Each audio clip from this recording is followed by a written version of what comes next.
Uh-huh. Yeah. It's the truth right here. Say you like poetess. We don't talk dreams, we talk facts. Say you like portraits, yeah, we got the facts. Sit back, relax, so your ass get taxed. Money on the line, super chats, cash out.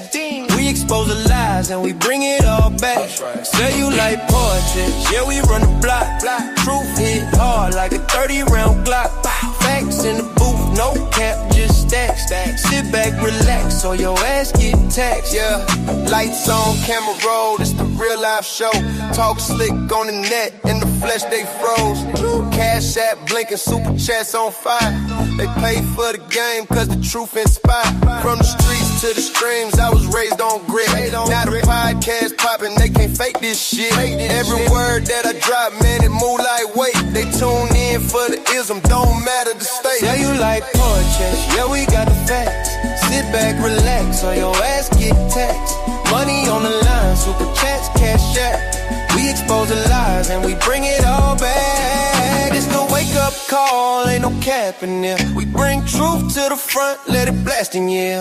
I'm the host with the hustle, put the city on my back. When you step in this arena, you get checked with facts. It's survival of the real, and the fake don't last. We been grinding every night, steady counting this cash. Cellulite on the screen, yeah, the game too raw. If you front for the crowd, we exposing the flaw. You know what it is, man. Somebody gotta keep it real. Sell your light, facts over feelings. Relax, or get taxed. I'm the truth on the mic, I don't bend, I don't fold. Every lie gon' crumble, every secret exposed. Super chats in the chat, cash apps on deck. They invest in the vision cause they know what's next. There's more than a show, it's a code, it's a vow. We the ones telling truth, you can't silence it now. Sell your like podcast, put respect on the name. We done built this empire off the hustle and pain. Say you like poetry, yeah, we got the facts. Sit back, relax, or your ass get taxed. Money on the line, super chats, cash out.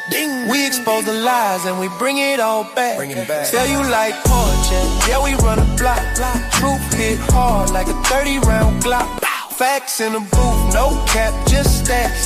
Sit back, relax, or your ass get taxed.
What up, though? What up, though? What up, though? What up, though? Put a 1 in the chat if you can hear me. Put a 1 in the chat if you can hear me. Greatly appreciate everybody stopping by, tuning in to the show. As y'all flood on in here, make sure y'all hit the like button, share it out, support all of that good stuff. If you haven't followed, subscribed, and all this, that, and the other good stuff, you already know how it goes. When it comes to social media, you already know what to do and how it goes. But I got to go ahead and address my homie. Big Bad Bull is in the building. Big Bad Bull says, where the fuck did the super chat go?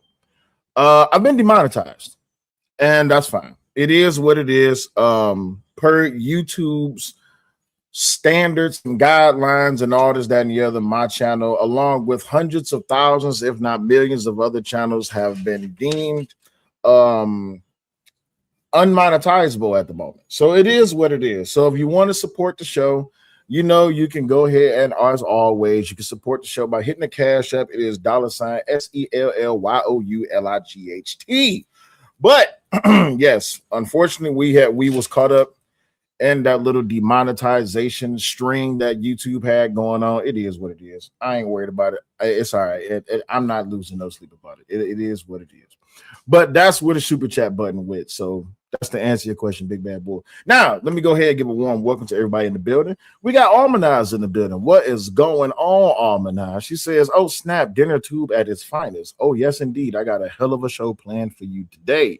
Michael D is in the building. What's going on, my brother? Hope all is well. Riaz is in the building. What's going on? Rooster's here. What's going on, Rooster? Chase is in the building. What's going on, No Chase? I hope all is well with your big dog. Who else we got up in here?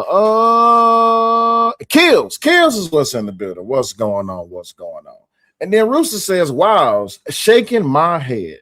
Colored people did it. Yeah, I mean, it is what it is. But let me go ahead and move on because I don't want to, bore anybody, So we got a few things that we got to talk about today. The first thing we got to talk about today is this Chud the Builder and the Karmelo Anthony situation. What's going on, Braylon? Hey, how you doing? What's going on? My brother Christopher J is in the building. What's happening, Christopher J? Hope all is well with your big dog. Now, with that being said, we got to talk about this Chud the Builder and Karmelo Anthony's, the contrasting things between these two situations. A lot of people say that it's the same situation, different skin. Should it equal different justice? What's going on, P Branch? Hi, how you doing? Coconuts, what's going on, Dims? Hope all is well with your big dog. So this is the thing. A lot of people are drawing conclusions right now, and they're putting a lot of their own anecdotal experiences and their own wants and what have nots behind these two different cases.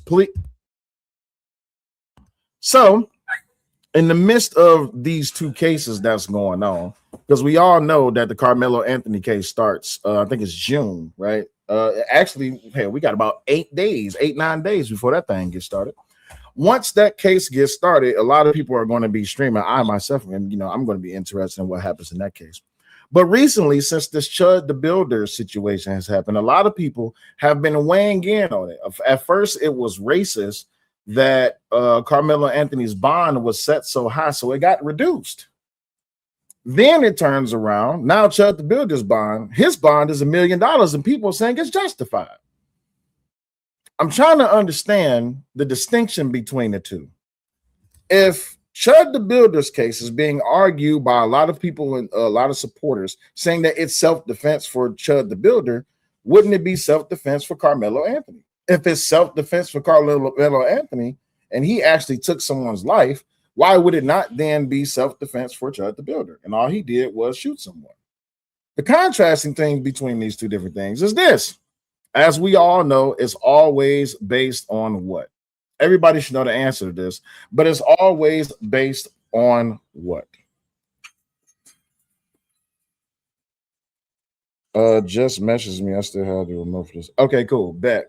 Appreciate you. So it's always based on what? We all know the answer. It's always based on skin color.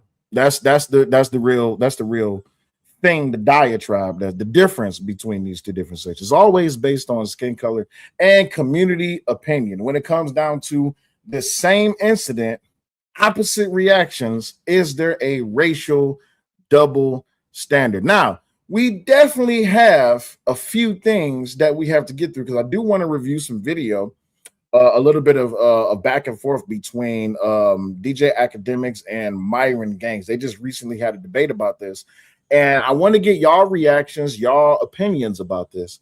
Of course, I do have the link pinned. The link is pinned for anyone to join them up. We're going to be, having guests come up to give their opinion and really just drive the conversation forward. But again, as always, I want to really mine out the distinction driving difference between these two. So we're going to try something a little bit different today, and I hope this works on the vertical stream. So I'm going to switch cameras for just a second. And it did not work on the vertical stream the way that I wanted it to. So I'm going to go with my original plan and just stay here. All right, so I'm going to add this to the stage. That way y'all can be able to see. I wonder, will it still work that way if I do it? If I do it like this, nah, it won't work that way. Y'all won't be able to hear the audio on the vertical stage. Yeah, y'all won't be able to hear the audio on the vertical stage. It's gonna look janky on the vertical stage. I don't want.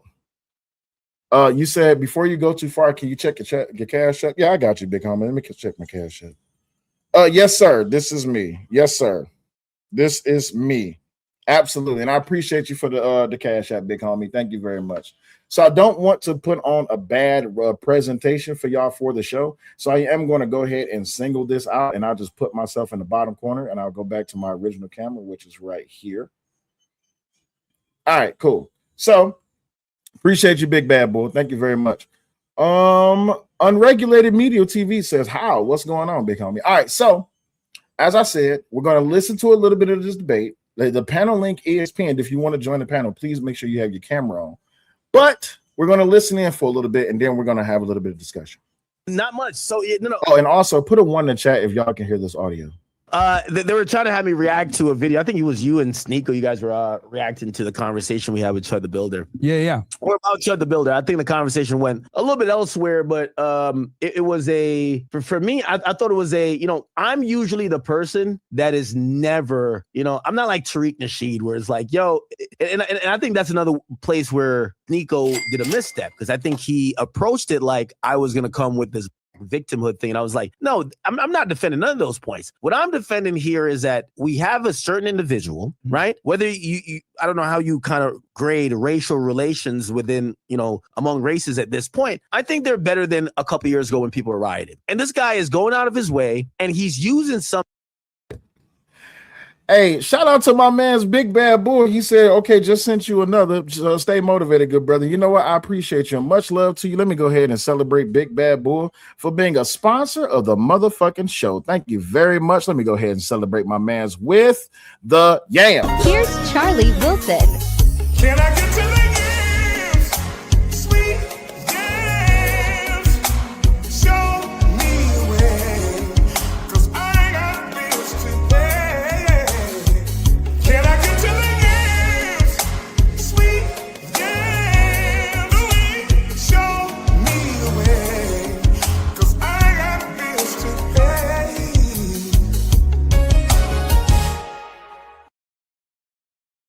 Thank you very much, Big Bad Bull, for being a sponsor of the show, pretty much. And thank you very much, big homie. Let's continue.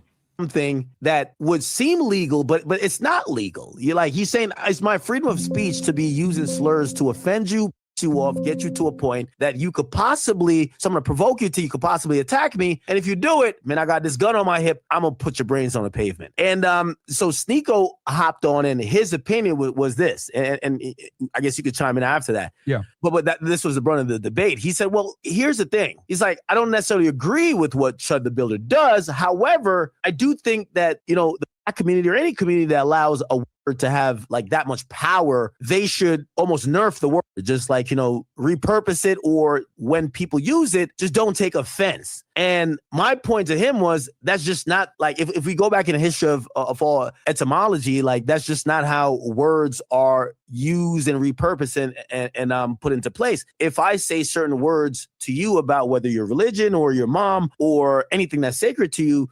and also the thing with when disrespect is intended, even if it wasn't that, he would have found the to put the disrespect in. So it's hard to avoid when someone is seeking disrespect. If, I said earlier, and I'll throw it to you after this, I said, if, because I'd seen a small part of I guess you went on a tirade and you said, well, if there is a little bit of fatigue. And I said, well, here's the thing. When I look at white people, I do think white people are kind of tired of not being able to be themselves, not being able to be proud of being white. Because historically in the last 10 years or so, it has been where it's hey, if you're proud to be white, you're proud to be racist, right? And it's almost been synonymous. And I do see the tides changed on that. I don't have a problem necessarily with that. I have a problem when they're trying to combine those movements with a guy who's not if he was walking up to white people, be yo, we're white, we're proud, we're Americans. And if that was his thing and he's going viral, I don't think he gets his backlash, is that he makes his movement diametrically opposed to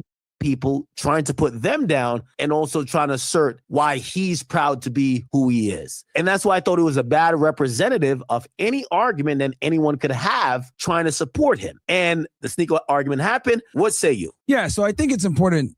So I just want to go ahead. I am going to listen to Myron's response. Let me turn my screen here a little bit. I can't see. I do. All right, so I do want to go ahead and just give a little bit of a commentary to what Act just said. I think that's what's a lot of men going on. Hey, Edie Man, what's going on, my brother? What's happening? Busto says Act is still terrible. So regardless of the person, I always like to react to what's being said. So the thing is, I think Act really pointed out something that was that has been going on these last, I would say 5, maybe 10 years, maybe even 15, 20 for some people. I'm not that old. I was born in 89. So the thing is, a lot of people have been talking about black fatigue. If y'all are familiar with this statement about black fatigue, please put a 1 in the chat, right? And what he's saying is that a lot of white people, even though they're being painted or labeled synonymously with racism, a lot of black people have been painted and synonymously labeled with racism as well. The thing is just that a lot of people are just starting to be more of themselves.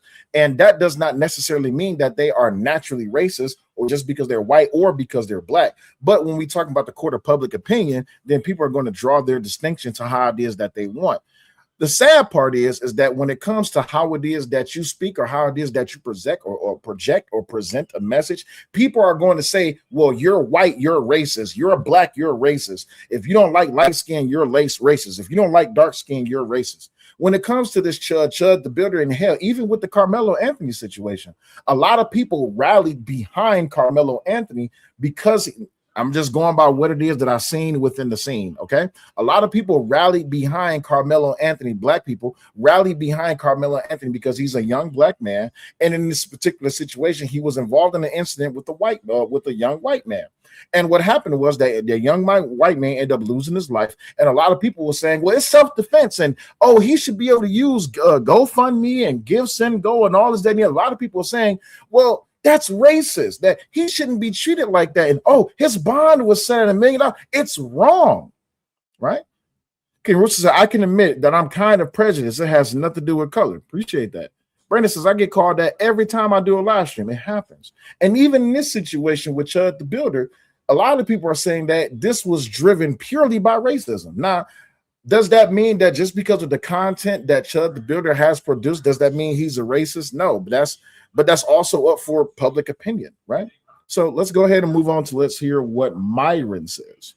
Right, to kind of understand that, a lot of the clips that go viral from, right, those clips went viral because of the altercation. But obviously, nothing gets clipped when he's having conversations with people, when they're chopping it up about stuff more positive. Only the negative stuff goes viral. Me and you both know this, being in this industry, that, the good stuff is never clipped, right? When you say things that are positive, where you help people out, they never clip that. They only clip when you're, crashing out on Meek Mill or saying, you Rory or some other shit. So I think that's important because us as content creators, we understand that we always get clipped, sometimes at the craziest moments that don't necessarily reflect us. Now, with that said, let me be clear about this. I don't agree walking around and antagonizing people. I think that's probably not a good idea. And I actually messaged him about this as well. Now, with that said, when I talk about what just went down with this shooting, I'm speaking from the scope that based on the information that I saw and what people told me that were actually watching the live stream, did you hear like what was like the narrative, what's been said?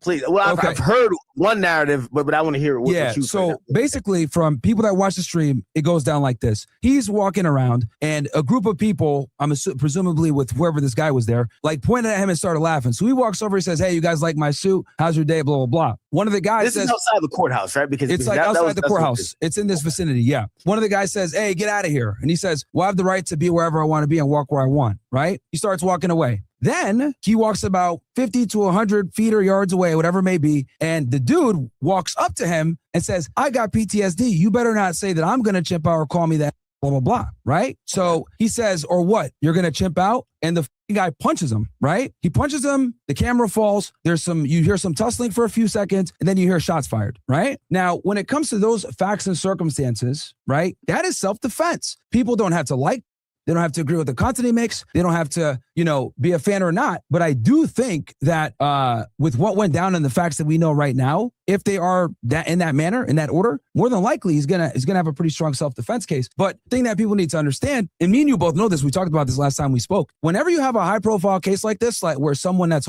high-profile was involved in an altercation or something happened, a lot of times the state is just gonna make an arrest to absolve themselves from responsibility so that they can kind of be like, oh, we're gonna pass the buck to grand jury. Like this literally happened to you. So you know what I mean? You were innocent. We all know you were.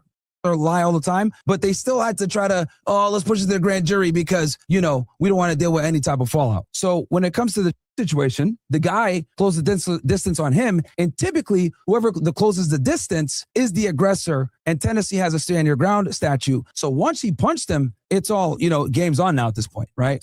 So all right, so before Ack respond, Curtis Baldwin says, bullshit, 12 cameras say otherwise.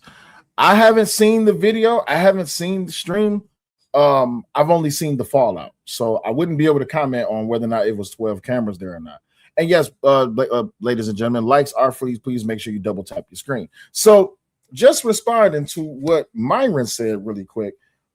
Typically, the person who does the approaching is the aggressor. I'm not saying that Chud is within his. I'm not saying that Chud is not going to like use the whole this is self-defense argument, but when it comes down to whether or not if the person who approached on him is the aggressor, that's up for a jury to decide. We wasn't there. Some of y'all seen the video. I didn't, but it is what it is. But in this Karmelo Anthony situation, the same thing is applying there. A lot of people are drawing the distinction that just because it was Austin Metcalf and his brother, that they're the ones they was jumping him, and he's in a right to defend himself. Again, a lot of court of public opinion was being drawn down on the Karmelo Anthony case, and the same thing is happening here. The problem is, though, it's just that in the Karmelo Anthony case, he's black, and Austin Metcalf is white. And in this Chud the Builder case, he's white, and the person that he ended up shooting was black. And that's what's really drawing the distinction. Winters Rising said this is just gonna be used to cause more division between races. That's all the government wants, and they will push it.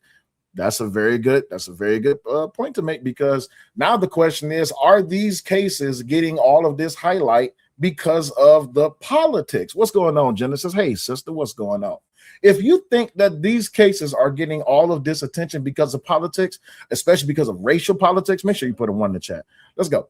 I'm with you on most of this. And so the narrative I heard, it omits the part that he basically just says, what's up, and walks away. Then the other guy approaches, right? So in the narrative I heard, he approached the guy. He's trying to have a conversation. The guy warns him. There is no walking away. So it appears that walks up, and the guy warns him he have PTSD, continues in their rhetoric back and forth. He then says it's out thing, a punch happens. But I'll dismiss what I've heard and go with what you've heard. Yeah. Just to continue the conversation. Because the people I spoke to watched the stream. Like I asked a couple of people that watched the stream, and that's what they said. So is there anybody in the chat that watched the stream? I just want to know. Is there anybody in the chat that watched the stream? It's a short conversation. There's a short conversation. The guy tells him, get out of here. He says, I could walk where I want and be where I want. It's a free country, something along those lines. He walks away. Then the guy closes the distance on him and makes the remarks about, you better not say that around me, or, say that now she got PTSD. And then he says, oh,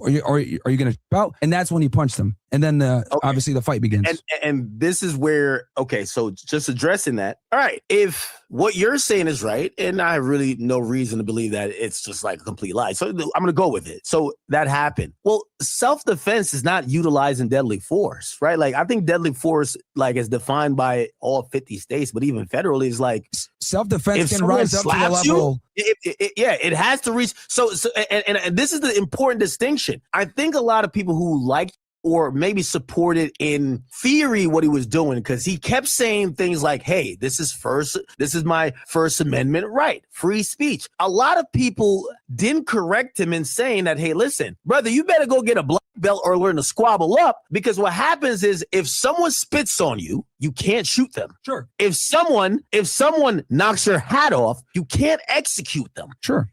So even if I'm going with what you said, yes, I believe he was defending himself, but when you defend yourself, that's you fighting back. So it wouldn't be an assault charge if what academics is talking about here is proportionality. For a lot of people who don't really understand, was the level of threat, was the potential threat that was coming to you, was there a level of proportionality which now can result in you having to use deadly force, right? I think this is one of the things that me and a lot of other people really got into a very big argument. As a matter of fact, I had to take that stream down because a lot of people really didn't like my stance and position on the Karmelo Anthony case, so they was reporting my channel. So unfortunately, I had to take that live stream down. But I was always asking a question about proportionality in the Karmelo Anthony case. Was it within the gauge or the scope of proportionality for him to use a knife just because a person who was about the same size as Bill, maybe a little bit even bigger, was in a physical altercation and he ended up using a knife? In this particular situation, this person who ended up getting shot by Chud the Builder, he says, hey, don't use that language. That gives me PTSD, or I got PTSD. And Chud the Builder said, well, are you going to punch out? And the guy swings on him. Proportionality wise, is it within the law for him to shoot someone just because they punched him? And now when you're in the court of public opinion, people saying, oh, well, he's a white guy, he's black. We've done with years of systemic racism, so he was in the right to punch him. Well, now I ask this question because they said that Chud the Builder was saying that this is First Amendment speech. Is racism or derogative language, is it still a part of the First Amendment? That's the question for y'all in the chat. Let's continue. He had punched the guy back in the mouth or even beat the shit out of him. But when you grab a gun and then that was, by the way, it's in his intent. He said it multiple times. Hey, I'm leaving a chimp's brain on the pavement. He's not saying that I hope no one threatens my life. He says these altercations where at times people are not even saying, I'm going to kill you. There's nothing that establishes, and you know, you're a former law enforcement agent, so you know better than me. There's nothing that he could, articulate that says, hey, I am in fear of my life. Someone punching you in the mouth is not in fear of your life. He didn't say that. I heard that audio where he was telling the cop. He never said, oh, the guy was trying to grab my gun. He didn't say, hey, I'm about to shoot you with my gun. Basically, trust me, I know you walk around with a gun. I walk around with a gun. There's a lot of Americans that walk around using and establishing their Second Amendment right, the right to bear arms, whether it's concealed or not. Usually everybody is in the know of saying or understanding that it's not the first thing you use towards any type of violent or threatening altercation. If someone says, I'm going to slap you, you can't shoot them and get away with it. If someone like bumps hard into you and you feel that was, like a act of aggression, you can't execute them. So someone punching this guy in the face, I think he had a severe misunderstanding for a while, thinking that if you touch him, he was well within his right to shoot you. And you tell me if you believe that's legal. So I'm saying he's defending himself. I'm saying he's not right to defend himself with a gun. I'm gonna be honest. Ak is asking the right questions, and you know what? I gotta give DJ Academics a little bit of credit here. He's asking the right questions. No one's saying that you can't defend yourself, but can you defend yourself with deadly force just because someone touches you? Really quick, Winter's Rising says, do you believe a defense lawyer and the prosecutor hate each other when they're in the court? When they're not in court, it's all for sure. Absolutely. King Richard says, once you put a person in a charcoal, that's attempted murder, if that even happened. Oh, by the way, since I'm demonetized, y'all don't have to cure up y'all language. Y'all can say whatever y'all want to say. Even when I bring y'all up on the panel, just certain things just stay away from. Really quick. And Brandon, my man's Brandon, he says in Tennessee, you must face an immediate high-level threat before you can use deadly force. Braylon says words should never lead to violence. The person who escalated to violence is the aggressor.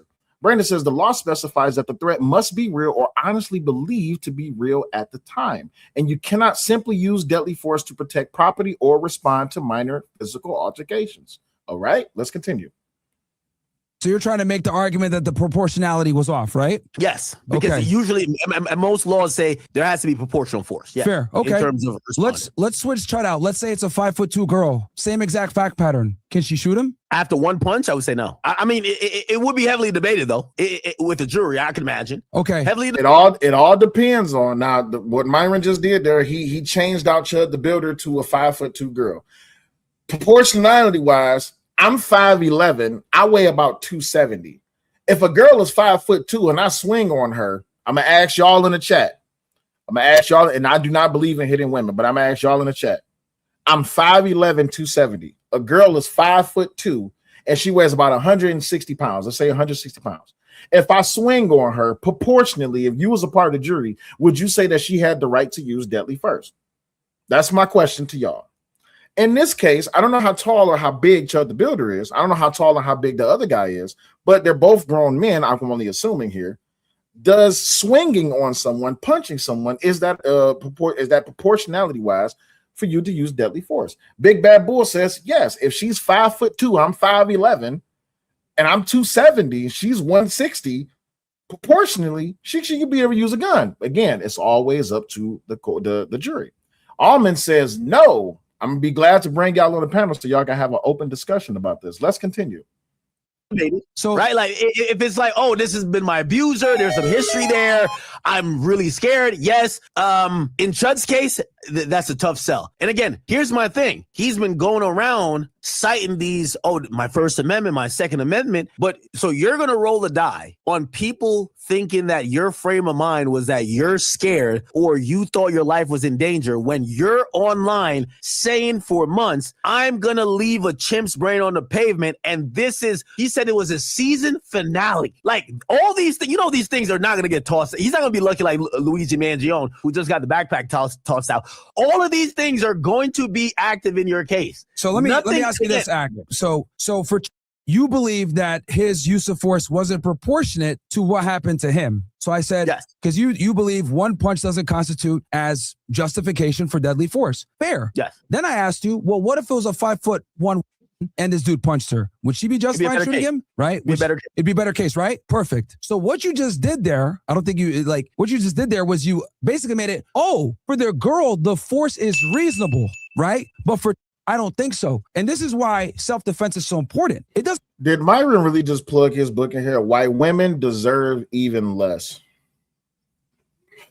Oh my God. It doesn't matter what I think. It doesn't matter what you think. It really doesn't matter what anyone thinks. The only thing that matters is the person that used the force and what was going on at their mind at the time of the act when they pulled the trigger or decided to use deadly force. And it's very important to know also, and I went into detail with this with a self-defense lawyer, one of the best lawyers in the country, and he also agrees with me on this. When it comes to self-defense and using deadly force, within milliseconds, that decision can be made, right? This is what protects people from getting wrongly prosecuted when they have had a reasonable inclination to believe their life was in danger. For example, let's say you get into a road rage incident, right? You get out the car, the other dude gets out the car. He says, fuck you, act, blah, blah, blah, all this other shit. And then you see him go like this, right? And you see something silver. You pull out your piece and you shoot him dead, right? But then you find right? And then, but you find out, it was a pocket knife, right? Or it was a cell phone. Well, now would a reasonable person have reason to believe that after a car crash, right? A fender bender, and they're out on the street fighting each other, and the guy comes out aggressively and says some things about you, and then he reaches like this, you see the light shine on it, and you're like, no way, I'm not taking a chance. You shoot him. You could argue that you were acting reasonably given the facts that were given to you. Why do I say all this? I say all this to say, we don't know what was going on when he was assaulted, and for us to dismiss it and say, he got punched one time in the face, that doesn't constitute as deadly force. We can't say that. Let's say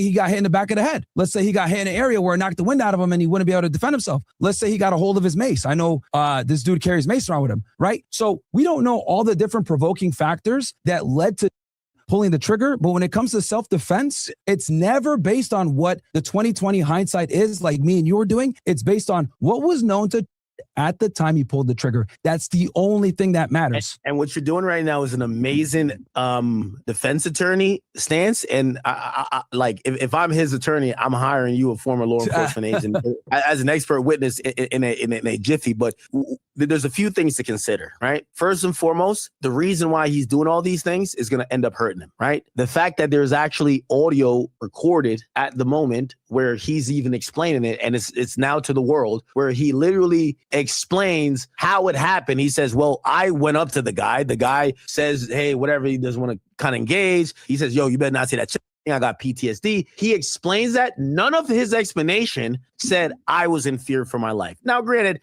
that's not the only time he said he had to defend himself. But it's also, here's another thing too, Ak, you got to remember. Well, hold on. This is another thing that's being taken into consideration, right? A lot of people always talk about what was said and what was said on record and all this, that, and the other. Even in the Karmelo Anthony case, it was heavily debated here on this channel and even all across social media that what he said to the school resource officer, which was not a police officer, that should be taken into consideration. I told him not to touch me. I told him don't put his hands on me. I had to do what I had to do. Whatever what was said to the school resource officer, a lot of people saying that should be thrown out of court because he wasn't read his rights. Well, if that's going to be the standard, then the same standard should be in this Chud the Builder case. But it's up to court of public opinion. Now, even when Karmelo Anthony was questioned by the police officer, he even then went on to explain or really just give details as to his account of what happened. A lot of people are saying, well, that should be thrown out as well because he wasn't read his rights. And even still, when it came down to his bond consideration, a lot of things came into play, and the judge herself, I think, even took that into account. That's why she reduced his bond. That's why she even let him out of jail. So a lot of people are saying from those who are supporting Chud the Builder that what's being done to him is racially driven and that it's wrong because as a white man, he's not being given the fair treatment that a lot of other people who's been in his situation is getting because his bond is still at $1 million. And I think, if I'm not mistaken, he's still in jail. And Karmelo Anthony, and all he did was shoot someone. And Karmelo Anthony's situation, he took someone's life. His bond was reduced. And on top of that, he's at home. So, excuse me. So a lot of people's like, all of those racial injustice, that systemic racism that y'all talk about, apparently it does not exist, or at least it did not exist when it came to Karmelo Anthony. Jim Porter says he brought a knife to a track meet. It was premeditated. Facts. A lot of people are having that distinction. A lot of people on the a lot of people when it comes to the Chud the Builder incident can say that he brought a gun while doing content. That can be premeditated as well. I'm just here asking the questions. Brandon says, in my opinion, the Karmelo Anthony's case was a lot more political than race. Well, I think that Karmelo Anthony's case only got the attention that it got because people start painting a racist narrative about it. They wanted to make it about race. They wanted to bring it about public consumption and sympathy and empathy, even when it came down to the GoFundMe and the Give Sins Go. If I'm not mistaken, this same thing happened with the young white woman who called a black person a nigga in the park, and she got over $1 million within a few days on her Give Sin Go. Karmelo Anthony's Give Sin Go is crazy as hell. It's up there. Deke says, who is they? When you say who is they, what question? You got to be a little bit more specific when you say who is they. So, thing is, there's a clear contrast between the two. Let's continue. No. That's a huge range, right? Like he hasn't established where he feels he's in fear of his life. He says the guy punches him. He never says, "Hey, you don't have to fear." Well, there's the other thing too. He's well, hold on, wait. I gotta hear what he's about to say. Feels he's in fear of his life. He says the guy punches him. He never says, you don't have to fear for your life, Ak. It could be, it's not just that, it's not just like you feel like you're gonna die. It could be serious bodily injury too. Serious bodily injury can also constitute for deadly force, right? I understand why Myron is making that argument. Because even in the case with Renee Good, a lot of people are saying it was just a car. It wouldn't have killed him. You don't know that. What you don't know is that this man was also drugged by an illegal alien, and even he had the right to use deadly force per the law. So There's that. Let's continue. Let's say you're a diabetic, right? And you know that your sugar's low. This dude comes up to you and hits you, right? You already start seeing stars. Well, now, if you pull out a gun and shoot him. Camp says they are the ones that makes the rules. Nobody sees who they are. Right? Because according to what you're saying, you're like, oh, a punch doesn't constitute as justification for deadly force. My argument to that is it can, depending on who the individual is. We also don't know if he didn't follow up with a flurry of punches. Every punch that he throws gives Chud more and more justification. Maybe. What's going on, Cheapo? I want to reference another case in this. Hey, Naomi, what's going on? JKE says a single punch is not either. No justification possible if person wasn't following up the attack. I hate to bring up another case, but y'all know about the case with Zimmerman, right? Put a 1 in the chat if y'all know about the case with George Zimmerman. Everybody should know about the case with George Zimmerman and Trayvon Martin. It's being argued that, well, it was argued that George Zimmerman did not have a right to defend himself. And it's also being argued that Trayvon Martin had a right to defend himself. Well, per the law, and because of small eggshell theory?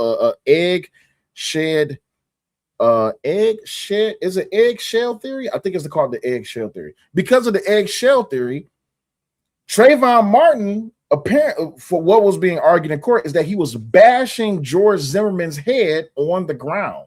Now, George Zimmerman did have a firearm on him. My question to y'all in the chat, if someone is bashing your head on the ground, do you have a right to utilize that firearm to defend your life?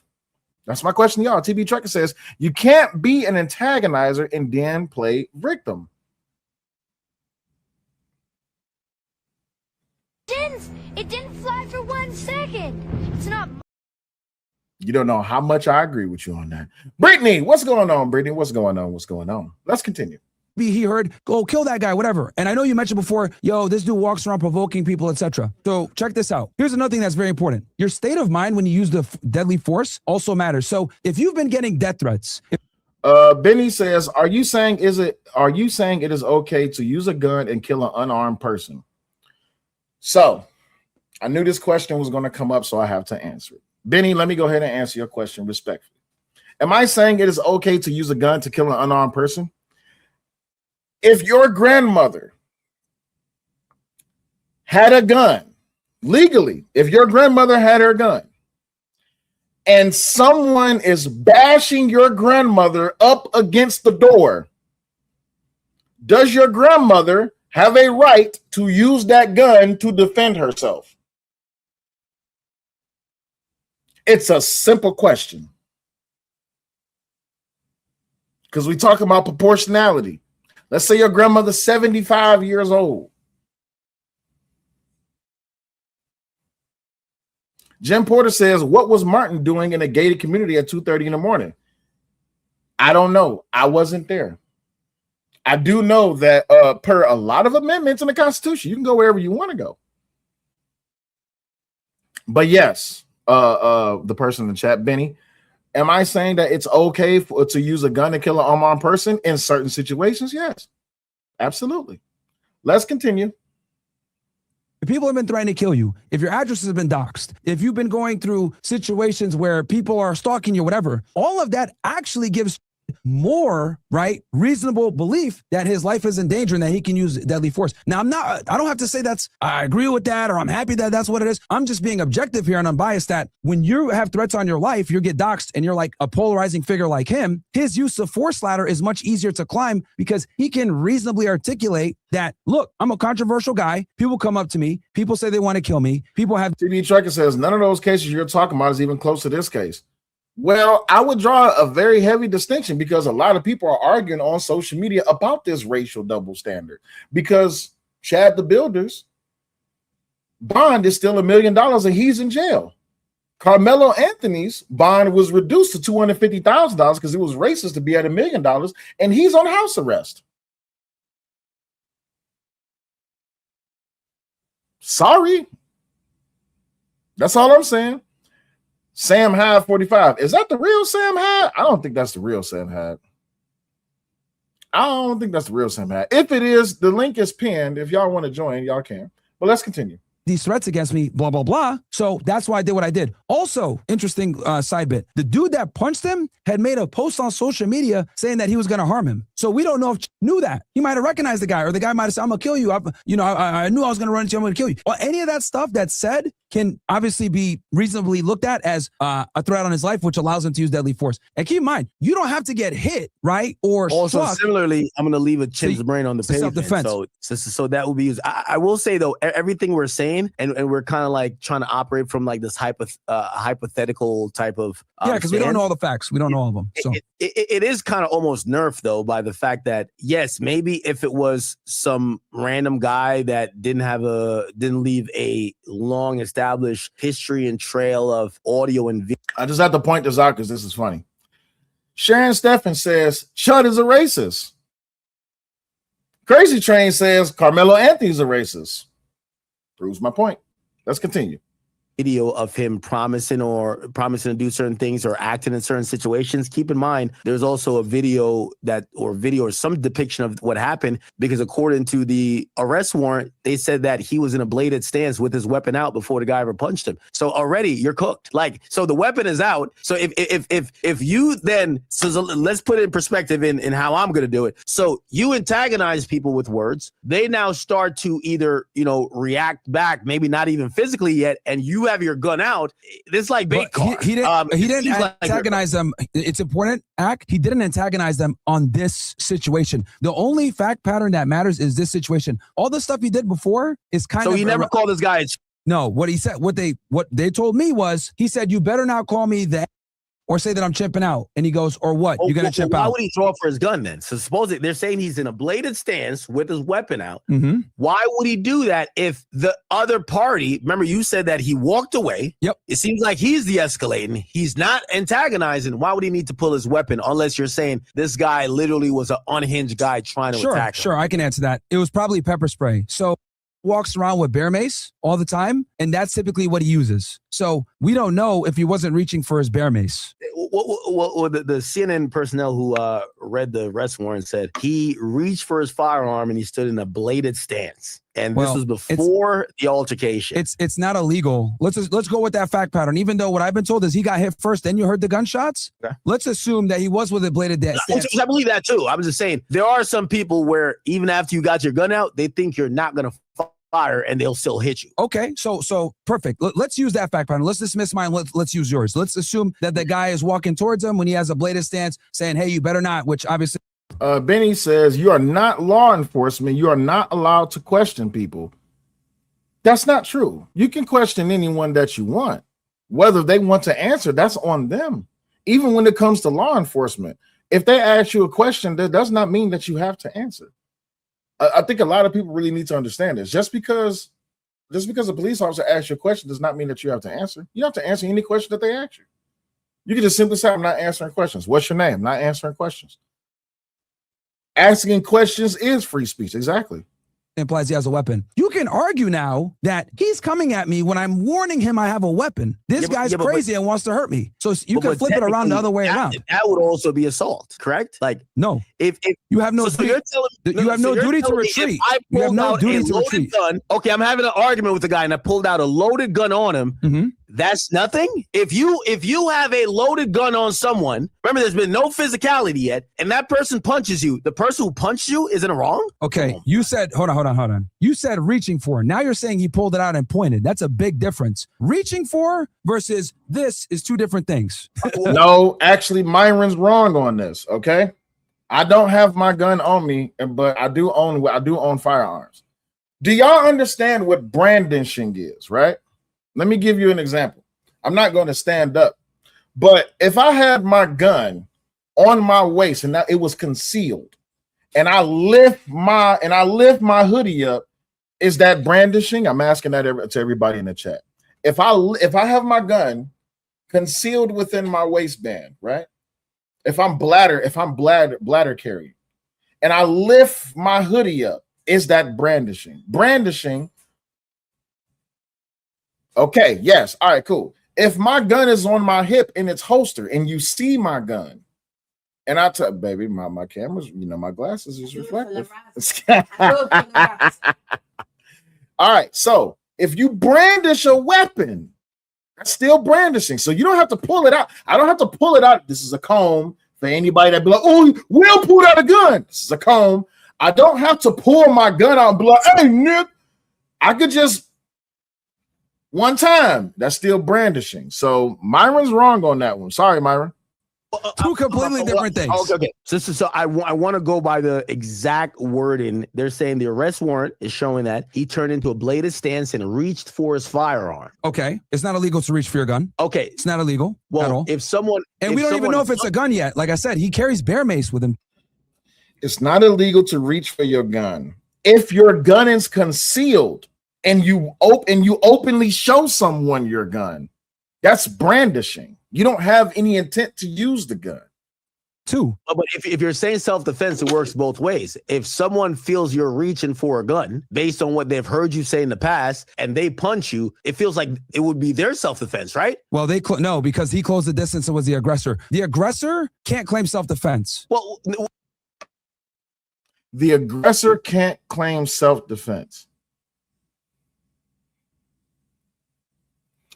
Make sure I'm understanding this correctly. The aggressor cannot claim self-defense. Okay. Well, the point I was trying to say is that threatening someone with a gun is the person being aggressor. If I have a gun on my hip and I'm arguing with you and I lift my shirt up that you can see the gun and I say, yo, Myron, what you want to do? Yo, what's up? We can do it any way you want. And you see the gun. That is the initial aggressive event, even though I've not touched you. No, I've made a threat so with a that's weapon. Fair. No, but you're missing a very important part, Ak. Okay, go ahead. If let's use a scenario. Let's say me and you are beefing. I see you on the street, right? You see me coming towards you. We're in the state of Florida or Tennessee. Okay. Hey, Ak, I heard you talking that say that to me now. You want to get packed up? You go like this. Yo, don't try it, bro. Get the fuck out of here, right? I keep talking and I close the distance even more like I'm about to strike you. Bro, you don't got to wait for come up and strike you. You could pretty much reasonably believe that I'm trying to hurt you, despite the fact that you gave me multiple warnings and we have a beef and a history where I'm threatening to, I'm going to pack you up. Now you have reasonable belief that I'm going to significantly hurt you, create serious bodily injury. That's all that's necessary. And I don't have a self-defense now because I was the one that started with you and I closed the distance. If I close the distance, I'm the aggressor. I no longer enjoy the benefits of a self-defense argument. I feel like what you're saying is a tall order of a lot of circumstances that needs to fall in his particular favor, despite any of the things that people have seen. But again, here's a few hurdles we have to get past. Let's have fun with it then. So real quick, would it be fair to say the first fact pattern I gave you, right? Which is what the people that are watching the stream on Pump Fun all told me. He's walking around. He sees them pointing at him and laughing. He walks up to start a conversation. Hey, how you guys doing today? Hey, get the fuck out of here. We don't want you around here. All right, I could walk wherever I want, but it is what it is. Walks away. Guy closes distance. Says the stuff. I got PTSD. Call me a chip and see what happens. You're gonna chip out? Punches. From all the witnesses I've heard from, he never called anyone a nigger, and he didn't say anything until the guy said, you better not say, oh, are you going to chimp out? Or sorry, are you going to say I'm chimp out? Blah, blah, blah, threaten him. Then he says, oh, or what, you going to chimp out? Then that's when he struck him. That's the first fact pattern. So I think in that one, he 1000% has self-defense. He walked away. Facts. I was just about to say that, El Euro. By Myron's logic, Karmelo technically has a self-defense case. What up, Gas Mask? What's going on, Sister Tracy? By that logic, Karmelo has a self-defense case. For those of you who don't remember, Karmelo Anthony was up under a tent during the rain. One of the brothers, Austin Metcalf, I guess they had an altercation, and he says, touch me and find out. And Austin touches him. So he reaches in his book bag, touch me and find out. And I guess Austin touches him again, and he comes up out with the knife, bang. According to Myron, Karmelo is innocent. Here's the problem. Proportionality. Everybody say proportionality in the chat. So that's something that we keep on missing. And we're only going to review this for like a little bit more, and then I'm going to open up the panel. Way he didn't provoke. The guy closed the distance. He punched him first, and obviously shots were fired. We didn't see what happened, but you can hear a struggle. You can presume. Go ahead. I think Dalton. I think that's his name, Dalton Etherly or whatever his name is. Yeah. Him using out will be very replaceable of him using it in terms of it being seen as a fight. Okay, someone tells you, hey, listen, I have a particular condition. Don't do this. And you say, wait, or you're going to out. And that, I believe, is going to be seen, not by every jury in every vicinity, but I think overwhelmingly, definitely enough for an indictment where people are like, well, why did you say it then? If the guy gives you a warning, that is a warning, right? Hey, don't start that other stuff or else I might have to react. I can't help myself. Well, I don't know if he said that, but then you then follow up by saying, don't say you're out. That would then be, I would say, insightful, or what, a lot of, in many places, the law considers as fighting words. You don't think? No, not at all, because that removes all autonomy from the guy, right? If we really had this whole concept of fighting words is ludicrous, because if we went off that precedent, like basically I could just say, I'm a and then there's no legal precedence for fighting words. Punch you and be justified in it. Like, that would never fly, right? Him saying, I have PTSD, you better not say chimp or, right? And then he says, or what, you gonna out? Now, and there's also this thing as well, right? You cannot compel someone's speech just because you have a condition, right? I think this is something that a lot of people have been arguing for the past few years, especially when it comes to this whole liberal, progressive, conservative, Democrat, Republican, this whole entire era, right? A lot of people are saying that, oh, well, you can't use these words because I have this condition. I can say whatever I want to say. My freedom of speech, my constitutional right, my civil right should not be impeded upon or approached upon just because you have a condition.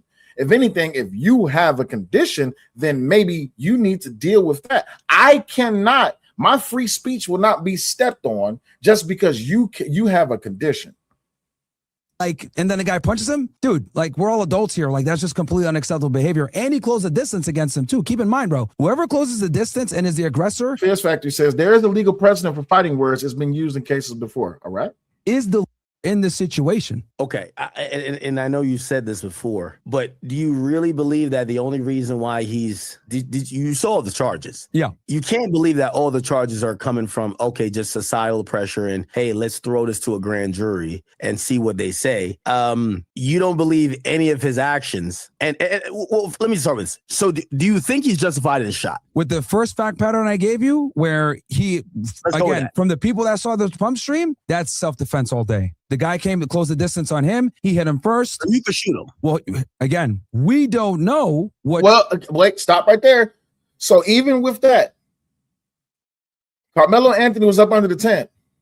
He was approached by the brothers or by Austin Metcalf. By that logic, or by that breakdown, Karmelo Anthony's innocent. Even if he did say, touch me and find out, Karmelo Anthony's innocent. Knows when he decided to pull the trigger. He could have hit him twice and knocked the wind out of him. He could have maybe had a weapon from what you saw. He could have said something like, oh, you're going to die today. Like, all of these different factors can easily help or justify an escalation to deadly TB Truckin says he doesn't believe white men do anything wrong. Force. Because obviously a fight situation, every millisecond, the facts are changing. 313 Steven says U.S. constitutional law, fighting words are defined as words that by their way utterance inflict injury or tend to incite an immediate breach of the peace established by the Supreme Court in 1942. 313 Steven, let me tell you this though. This is why, even though I appreciate you bringing that to the chat, I always ask this, right? Who's to say what is and what is not fighting words? My brother Christopher J in the chat always says, what's a 3 for you is not is maybe a 10 for me, or what's a 3 for me might be a 10 for you, right? If someone says to you, I'ma slap the shit out you, is that fighting words? If a woman says it to you in the midst of a sexually engagement, oh, I'ma slap the shit out you, is that fighting words? For some people that might be a turn on. For others that might just be you just talking. Does that necessarily mean that it's fighting words? Is there a list that says these definitely are fighting words? 313 says that would be inciting violence. Well, again, if someone says, oh, I'm gonna do this to you, is that fighting words? For some people who may not feel threatened by you, you might not be a threat. Does that mean that you're a threat just because you said it, or does it mean that you're a threat because how the person took it? Right? Let's continue. Which will allow you to justify the use of deadly force. So, you could say, oh, one punch doesn't suffice. But as I explained before with the example, well, to a female, it suffices, right? So by definition, that means the person that is using the force must have a reasonable reason or a reasonable belief that they were in fear of death and or some serious bodily injury, which serious bodily injury could just be a broken bone. It's not that high of a barrier. So with the fact pattern that I have, I think it's self-defense all day. Now, the other one you gave, because you gave a second scenario where you said he came to him and he was bladed like this and he was reaching for something. It's not illegal to reach for something. And we don't even know if it was his mace or his gun, because he always carries mace around him with him as well. And he normally always maces people first when they come to him. So we don't know if it was a mace. Establishing that he was reaching for something, especially given the fact that there hasn't, unless maybe he identified there was a threat before, kind of shows that he was already in a position to be the offender, or he was anticipating getting hit, but there is no threat at that point. Well, right? And apparently he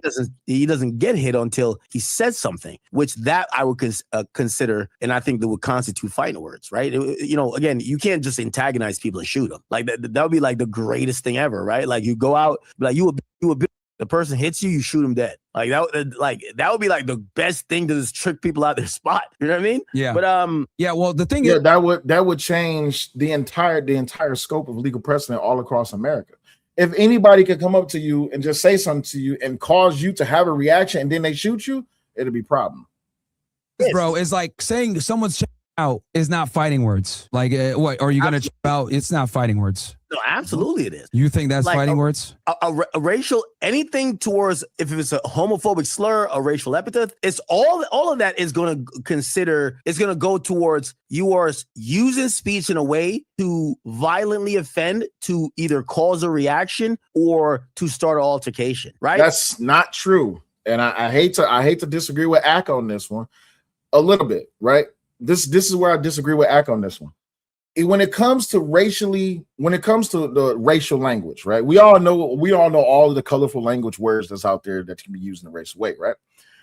Braylon says speech isn't violence. This is true. Now let's talk about it for a second, right? If I say, "What's up, my nigga?" Is that racial language? What's up, my nigga? Or if I say, "Back your bitch ass up, nigga. I'm gonna hit you in your shit, nigga." Oh, what's up, nigga? If I just say, "What's up, nigga?" and I say, "Oh, what's up, nigga?"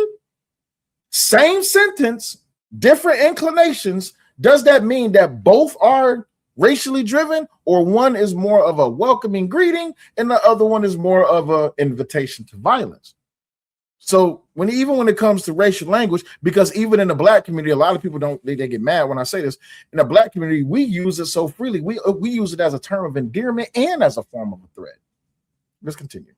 If someone, let me ask you a question. If someone walked up to me and be like, "Your dead grandma," is that fighting words to you? No. Okay, well, all right. So you might be a little bit different. Like no, like people, I would be like, this guy's weird and leave. Okay, so you have much more tolerance. I think if we've looked at the history of what's called, even fighting words, really even offending people just to get them off, whatever, interrupting and offending people, especially with slurs, are usually generally considered that. Well, I'm looking right now. It's words meant to incite violence, such as they may not be protected under the First Amendment. So basically, what is that?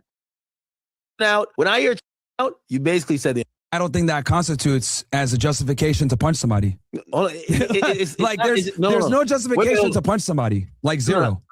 I'm not arguing that it means you could punch someone. I'm arguing that the rhetoric that you approach that person with is now eliminated what you claimed you were there to do, which is practice your First Amendment right. Because now you're not practicing your First Amendment right because you've approached with words and type of speech that's not protected. So already your goal is not even within the bounds of what is actually accepted. And then what happens from there, we now have to look at differently. So now, okay, all right, fine. Let's say it was some protected speech and the guy punches him. Well, if it stops there, the guy gets an assault charge. It's a simple battery, right? That's like a misdemeanor some places, unless he really goes crazy on you. It maybe would turn into a felony. But that's what it is there. When that is the only precursor, right? We got to, like, again, and maybe for your audience, I'm using a ridiculous example. It's like, if we all agree to go shoot up like our enemy's block, right? And we all hop in a car and we're going to go there, right? Mm-hmm. And during the commission of this crime, one of us gets shot. They're probably going to charge us with murder. Or if we go to rob the bank and one of us get killed by the security guard, you guys get charged with the murder. So it's like, in a lot of cases, you got to follow the... Act did a very bad job at explaining that, so I'm going to try to explain it a little bit better. For everybody that's following in the chat, hopefully y'all still here. Make sure y'all like the stream. If I'm a bank robber, right? Please make sure y'all listen, right? If I'm a bank robber, and let's say I'm gonna pick somebody out the chat, I'm gonna pick TBE Trucking. TBE Trucking, are you okay with me using you for this example? Put a one in the chat. Are you okay with that? Let's say TBE Trucking is a security guard, okay? And gas mask is at the window. If I'm a bank robber and I walk into the bank and I go to rob the bank, and on my way out of leaving the bank, TBE Trucking is the security guard. So he has his gun at me. Thankfully enough, gas mask was at the window. He left. He makes it outside. In the midst of me shooting, remember, I'm the bank robber. In the midst of me shooting at TBE Trucking, who's a security guard, I end up striking and killing gas mask. I get charged with that murder. Even if I was only intending to shoot to harm or to kill TBE Trucking. If I shoot TBE and that bullet hits gas mask and kills him, I get charged with that murder. That's how that works. So I just had to explain that really quick. Let's continue. The sequence of events of how this crime is committed, or how it devolves to the last step. So is the first offender by utilizing these fighting words that then, again, it doesn't justify, but it's the sequence of events, right? Like, for example, you didn't rob the bank yet, but walking into the bank, you had the intent of robbing, and then the security guard shoots your man, right? So again, you got to follow the sequence of events, and in none of the sequence of events is this guy being just unnecessarily provoked and unnecessarily being just like completely, hey, Hey, TB Truck, you said that's a terrible example. That's literally an example that he just used. let us call you a name that is provocative, or just provoke you. And I think that's where. So okay, yeah. So number one, in this scenario, like I said before, wasn't the first offender because the guy came up to him. So it was the guy that was the first offender. Well, he started having a conversation first with he said, sorry. Yeah, he said, well, it's not against the law to have a conversation with someone. So just because Chud the Builder walked up to him does not mean that he was breaking the law. hello, how you guys doing? He didn't swear at them. He didn't say anything. He Correct. walked away. Then that's when the guy came up and said he knew who he was. He was like, hey, you better not say that chip out to me or call me in. Otherwise. All right. So Chud walks up to this group of people. He says something to him. They don't want to have a conversation with him. He's walking away. The guy, Dalton, approaches Chud, and this is where we at right now. Problems because I got PTSD, blah, blah, blah. And then he says, or what? You gonna chimp out? Then he strikes. Also, real quick. All right, so Chud says, are you gonna chimp out? And then the guy punches him. Assuming that let's assume he did call him a name. Let's go best case scenario for the prosecution. Let's say he did call him a name. The word still is not considered a fighting according to U.S. law. Still not. According to U.S. law, he says the word nigga is not considered to be fighting words. I would argue in most communities, in the black community, absolutely it does. And then on top of that, just to be fair, it's not a fighting word. Fighting words aren't necessarily just all spelled out. It's fighting words have a meaning behind them, which means anything that has, and this is why, the Sneeko debate constantly comes up, is like, if there's a shared meaning of offense or provoke, me trying to provoke you, that is going to be seen as a fight. It's not like clearly defined fight. No, of course. But what I'm saying is, because you said racial terms. TB Trucker says to be seen to be an antagonizer is. Okay. Terms are considered fighting words. They're not. Now, what you're referring. Curtis says hate speech is not protected.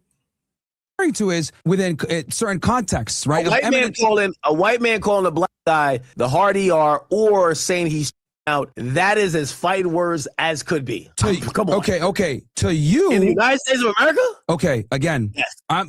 What you might constitute as fighting words isn't constituted as fighting words according to U.S. law. I want to be okay. So I hate to do this. I really hate to do this. I'm gonna ask everybody in the chat. A white man calling a black man a nigger, N-I-G-G-E-R, a white man calling a black man a nigger, is a fight about to break out. I'm asking everybody in the chat. Is a fight about to break out? That's my question. That's the base. That's the most simplest way I can put that. Be clear about this. Like, you might take offense and be like, yo, those are fighting words. I'm whooping your ass. According to the law, the term isn't a fighting. Now, I'm going to be charitable. Let's assume the word was used with other behaviors that might be. Wait. Come on, Myron. You got to get off of this, bruh. If you're going to argue that Chud used the word nigger, at the end of the day, guess what? You can only assume it's going to be a fight. Armin says yes, and that's why they do it. Chuck says I wouldn't fight over that. Okay, no problem. More than often, yes. You saying that could never be a fight, or you're saying just in itself it's not a fight, but by law it's not a fighting word. But even if we're just dealing with out of law, if a white man calls me a nigger, hey nigger, oh, you best believe I'm coming to get that. I'm coming to collect. Because contextually, the way this guy, when I hear him say out, I hear him saying that. Like, no, and wait, hold on, DJ Academics. Just because someone say, "Are you going to chimp out?" that does not necessarily mean it has to be racist.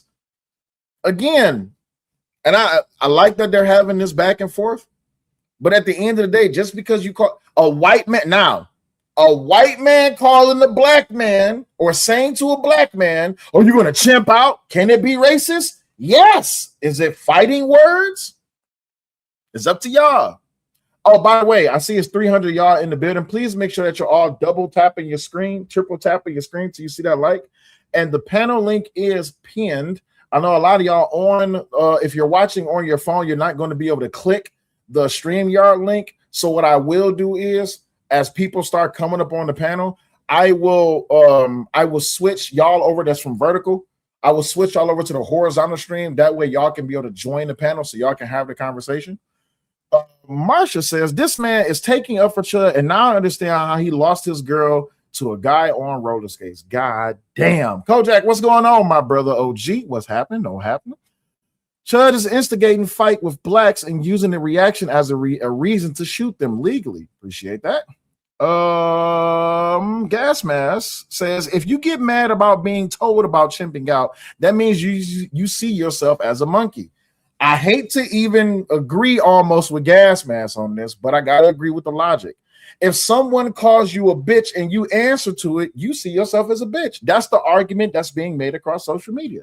If someone calls you broke and you answer to being broke, that means that you see yourself as broke.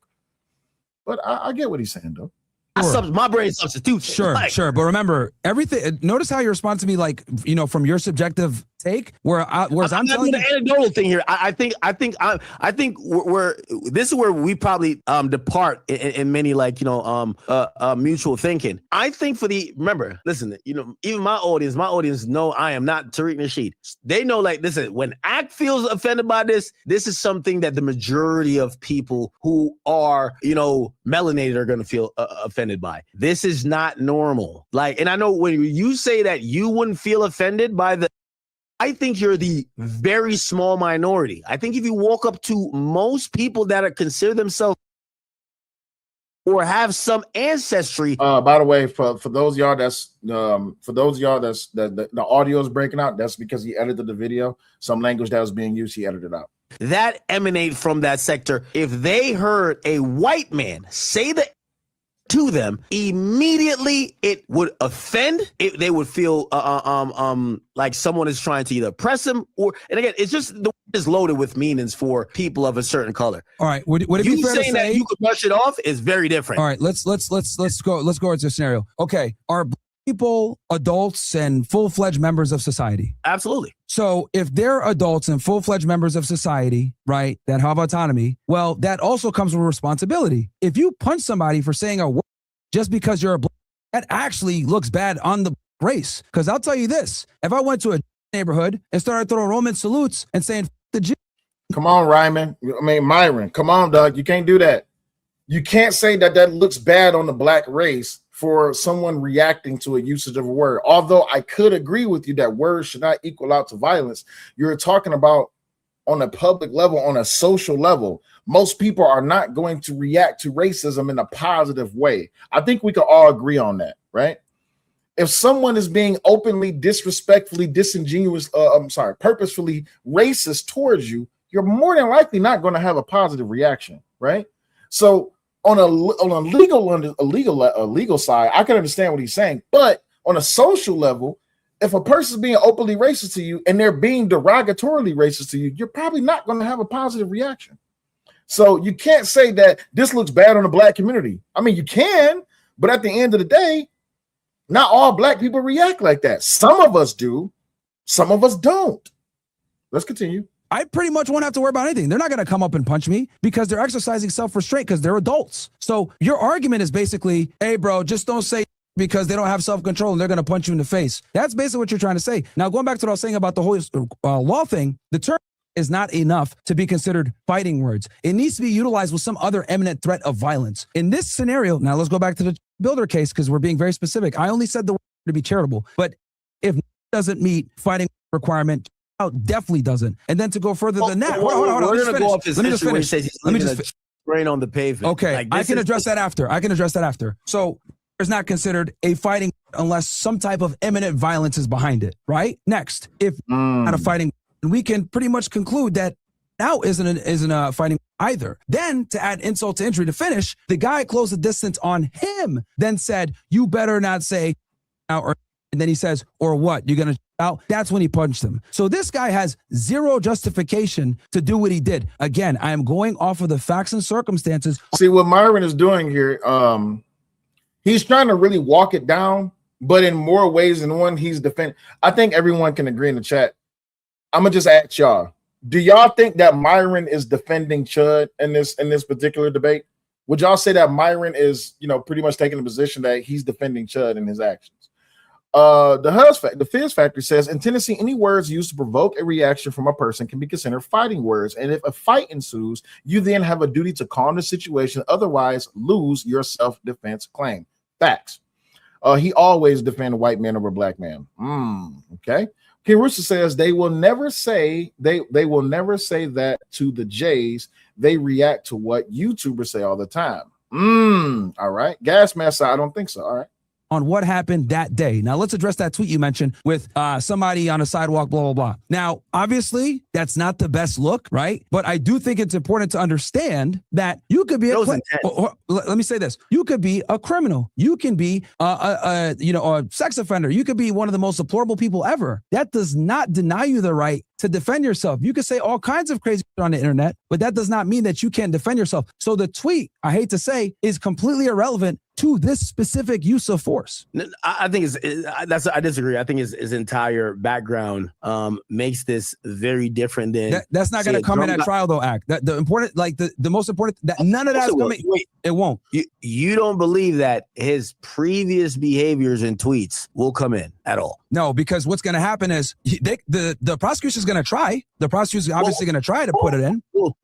Well, here's the thing. It's absolutely going to come in because, number one, and that's another thing that Mr. Chud's going to learn. You see, if you're going to shoot somebody, you got to make sure you kill him. That boy's going to take the stand. You know what he's going to say? Hey, the reason why I said that to him, that don't say this type of rhetoric, is because I've seen him on social media many times. So it's automatically going to come in. I've seen him on social media. He says this rhetoric. It's pissed me off. There is context towards just us having a random run-in. And if that guy takes a stance, you can't the stand. You can't immediately just. You do realize that if the guy takes a stand and says what you just said, he's going to exonerate. You do realize that, right? You just made Chud's case. You literally just made Chud's case, bro. Not necessarily. Bro, you literally just, wait. You just made Chud's case, bro. No, because we disagree what the case is. The case is not saying why did this altercation happen or who was the first person that was physically violent. My thing is, if you like to pop that much, you better get security or learn to squabble up. You cannot shoot someone just because you get punched. I think the guy you absolutely can shoot someone for punching you. The guy who punched him probably should get an assault charge, honestly. Yeah. However, it's going to be nerfed by the fact that he got shot. The point is, if you are this raging who thinks that you're practicing your First Amendment right, you better be a black belt, because when somebody slaps you, you better be able to beat him to the ground, not try to shoot him and execute him. They didn't charge him with just aggravated assault, which means you shot him. They charged him with attempted murder, which means you tried to murder a man who punched you. And again, I know you say, well, maybe it's like 15 punches. Well, clearly, and I get it, maybe they've just overcharged and we're going to see what it is. But the reason why he's sitting in jail now, can't even take the bond that's coming through with the GoFundMe, this and third, is because you miscalculate. It's not only that you were doing some crazy shit and you should have knew this were going to be the consequences, white skin or not.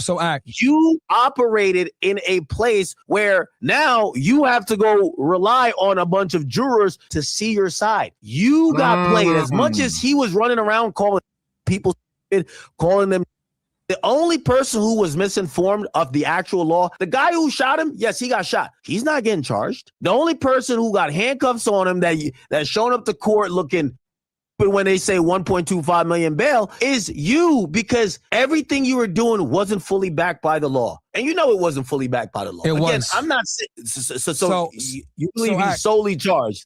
Okay, so number one, me and you both know that people get charged on high-profile cases like this that are racially motivated because the DA's office doesn't want to deal with it. I'll be fair to you. Look at Karmelo Anthony when he's...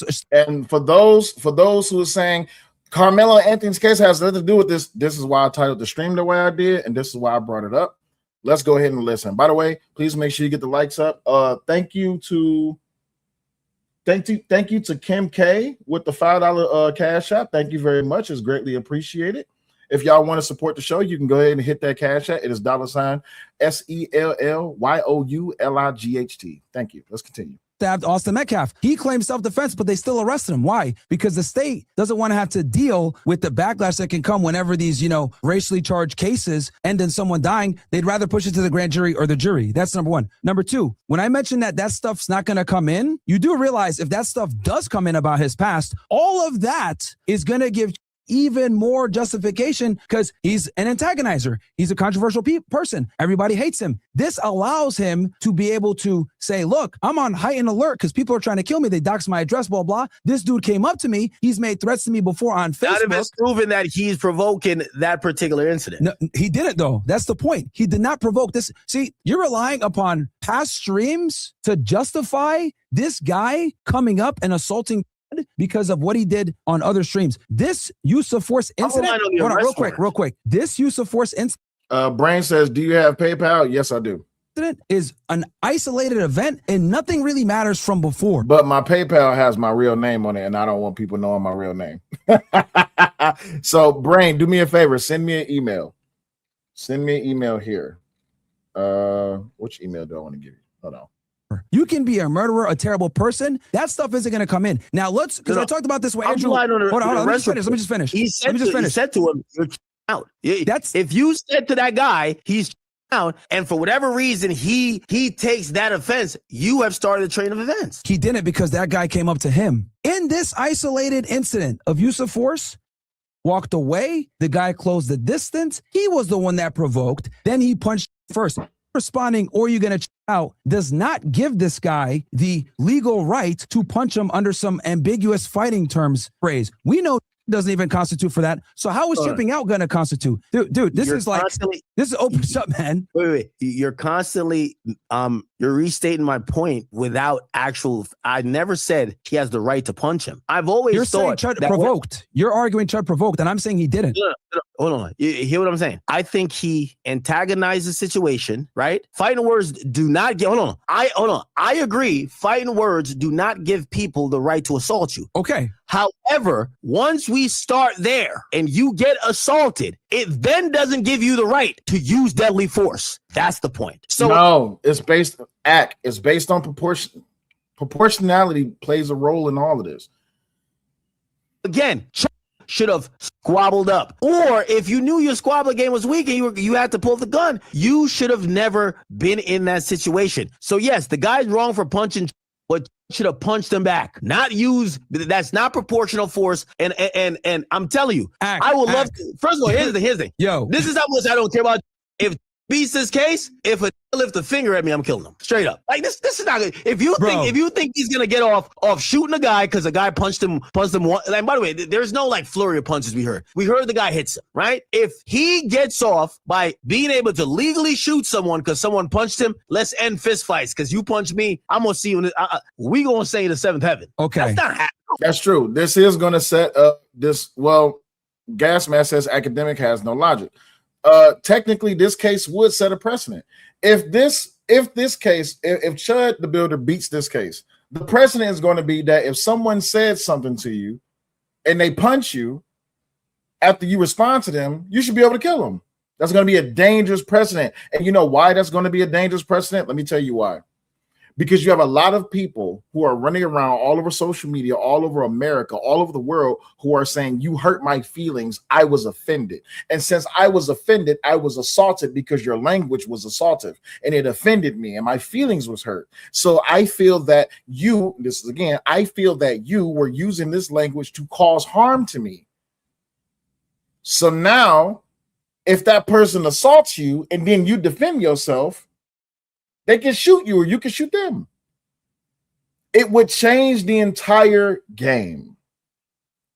All right, so I want to put a pause right there. For all of you that are watching on the vertical stream, you're about to be switched over to the horizontal stream because I'm opening the panel. As once again, as you come up, please make sure you be on camera. It's greatly appreciated. So again, if you want to join the link, it is going to be right then and there. For everyone that is on vertical stream, you're about to be sent over to the horizontal stream. As y'all come up, please have your arguments prepared and if you can be on camera, it would be preferred if you're on camera. Y'all about to be transitioned over to the horizontal stream. We will see y'all over on the horizontal stream. Bet. All right, for all of you that are still here in the horizontal stream, please put a 1 in the chat. It's greatly appreciated. Let me make sure that y'all still here. Make sure y'all still here. We should still be running in the horizontal stream. We should be, you never know these days. Let me see. All right, cool. So we still here. All right, cool. Bet. All right, cool. So we still here. We got 32 people in the chat. That lets me know that a lot of people was coming in from the vertical stream. But again, the link is pinned if y'all want to join. Let me make sure the link is actually pinned. Hold on. Let me remove this one. Move this. Just remove it. We're going to shut this one down. We're going to remove this. I'm going to save that. And then we're also going to shut down. For those of you that's watching on Facebook, I appreciate y'all coming back. But we're going to go ahead and shut that down on Facebook as well. Deuces, y'all. All right, cool. Now that we are on the horizontal side of the game, once again, like I said, the StreamYard link is pinned. And also, I'm going to go ahead and drop the link here as well. Let me go ahead and drop the link.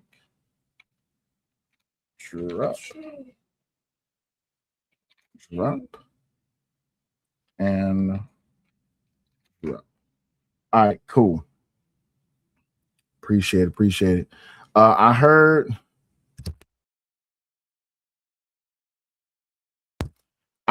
the man that was shot was an S offender. Has anyone else heard or seen proof of that? I do not know if that is true, Brittany. I do not know. Kill says, Act not built like that. He got hit before he didn't do nothing. He's all talk. Yeah, I seen that video when Act got hit. It was pretty devastating when Act got hit. I saw that.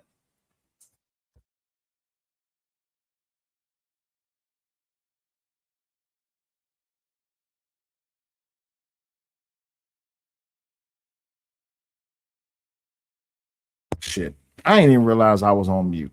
Until y'all come up, I'm gonna go ahead and continue this video for a little bit more. Ak, again, I asked you earlier, if a woman gets punched, does she have the justification to use deadly force? You said it depends. So the fact that you conceded and you said it depends. The circumstances we talked about already has okay. You can't compare it to a You can't compare it to what? And that's not my point. I'll real quick. I'll go through this. First, you said, because your argument is this. Let me make sure I have this right. A punch does not justify deadly force. Fair? That's your position. Yes. Okay. Then I asked you. Also, Tennessee statute also say that if you were the antagonist, you cannot use self-defense. That is also true. So there's many things going against them. Hold on. Okay. Let's go through this again. Your position is one punch does not justify deadly force. Fair? Yes. Okay. Then I asked you, if the dude punched a girl that's 5'1", 100 pounds, does that count? Does that justify her using deadly force? You said it depends. Beautiful. That proves. So the fact that you conceded on that means I'm right. And let me explain why. You're saying one punch doesn't justify. You're right with a 5% possibility. It's like, yo, if I told you if you could jump off this building, you have a 5% chance of surviving. Bruh. It's unlikely. Possible? Yes. Is it probable? No. Okay.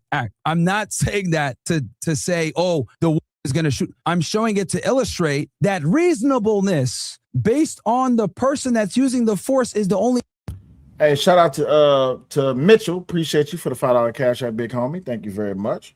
Thing that matters. So again, me and you can't sit here, right, a Monday morning quarterback and be like, oh, he punched someone. No, we can't. We hold on. You're not admitting at that percentage is very low. Like again, I got to talk to you in broad terms. Listen, if we had to get and you've seen many of these incidents, 100 incidents that you think a fist fight actually would it would actually prove that it was warranted to use a gun. If there was 100 fist fights, how many do you think we would be like, oh, okay, it made sense for him to use a gun? Or no, legally, he was right to use a gun. It would be probably very few and far in between. So for you arguing this it's like, huh? Yo, it's like arguing like, yeah, of course, if I go to the casino and gamble, there's a 2% chance I win, but most of them I lose. No, that is, yes, with self-defense, you are completely right. However, when you try to apply that, well, if it was a woman, it would be a little bit different. It's not a woman. Let's use the variables that it actually exists. And even if you don't want to use past variables, let's just be honest. Which jury, if you think you could seat a jury that's going to say, hey, he got punched once, he's very within his right to shoot that guy and try to kill him. You think, come on, bro. Really? Okay. Who provoked this? Is there a possibility? Yes. Who provoked this altercation? I'm still going with who closed the distance? If that's what you want to call the provocation, I think it was provoked the moment he approached the guys. They don't want to talk to him. They didn't approach him. They're not like, hey, they're minding their business, even if they're laughing at you. You try to have a conversation with them that they're not willing to do. Hey, we don't want to talk to you. I'm good. We're good. Okay. Then he disengaged, right? That I'm not too sure about, but I'll go with the story. Yeah. So he disengaged. This is what the people that actually saw the stream said. Eyewitnesses, several. He walked away. Close the distance. Does that mean violence? Does that mean threats? Even if they're like, hey, I'm just walking over you. Hey, what'd you say again? Is that a threat? Let's just be honest, bro. This dude, let me be explicit. This dude was the provoker. He walked up to, he antagonized. But has no duty to no, but he didn't provoke. He didn't say anything. He said, hey, how you guys doing today? Then they say, hey, get out of here. You can't be walking around here. Get the fuck out of here. Let me ask you a question. And he walks away. He walks away. Argument be made. Your words is you're provoking me with your words. I know who you are. The mere fact you even initiate this conversation, again, remember, we're also talking self-defense here. Can we objectively find out what's provoking? Is provoking walking up to? Is provoking talking to? He didn't provoke them. He went up and said hello. They told him, get out of here. He walked away, and then the guy came after him. Don't you think they might have found that provoking if they're saying, as soon as he says hello, yo, leave, please, stop. Get away from us. No, because why not? Saying hello to someone is not provoking, and then you tell them, get out of here, and they walk away. Like, bro, like that's insane. Like, that is set an insane standard if we could walk around and say, oh, saying hello is a provocation. Dude, it's not. Like, the guy closed the gap on. He said, call me for a nigga. Then he followed him. When I say he closed the gap, he followed him, He literally followed him. He followed him and said, if you say that to me about an hour, do that, I got PTSD. Says, oh. If we also follow stand let me finish. He walks up to him. He says that, then says, oh, or what, you gonna chip out? Then he He punched him once. Yeah. Now let's address the second argument. You said that one punch can't constitute to justify deadly force. But then I asked you, well, if a gets hit like that, can she use deadly force? You said it depends. Beautiful. That's my trap for you. Hold on. No, you gotta let me finish. You gotta let me finish. You gotta let me finish. No, because you do this argument with the girls that come on your stream. Like when the girls come on after hours and they be like, well, I know this one guy, his relationship. You know what you say to them? We're talking generalities. It's not about the. I'm saying that to illustrate. That's why I asked you on a if we're talking about probabilities, how many times in how many cases have you ever seen it ever being justified that a punch is justified as a gunshot? On a range of probabilities, probably like 5% or less. So that's what I'm saying. Like when you're saying, well, remember if it was you're changing up all the variables to try to create this particular thing. No, where I'm not. Yes, I'm switching the variables.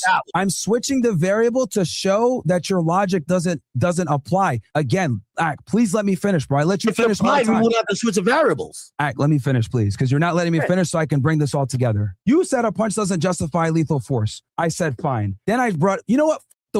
Let's say it's a man with a pacemaker. Cool. Let's say it's a dude with a pacemaker. He can't really take. These are 1% things, Myron. It's a 1% thing. It's not about. It's not about the 1%. Leg. Go ahead.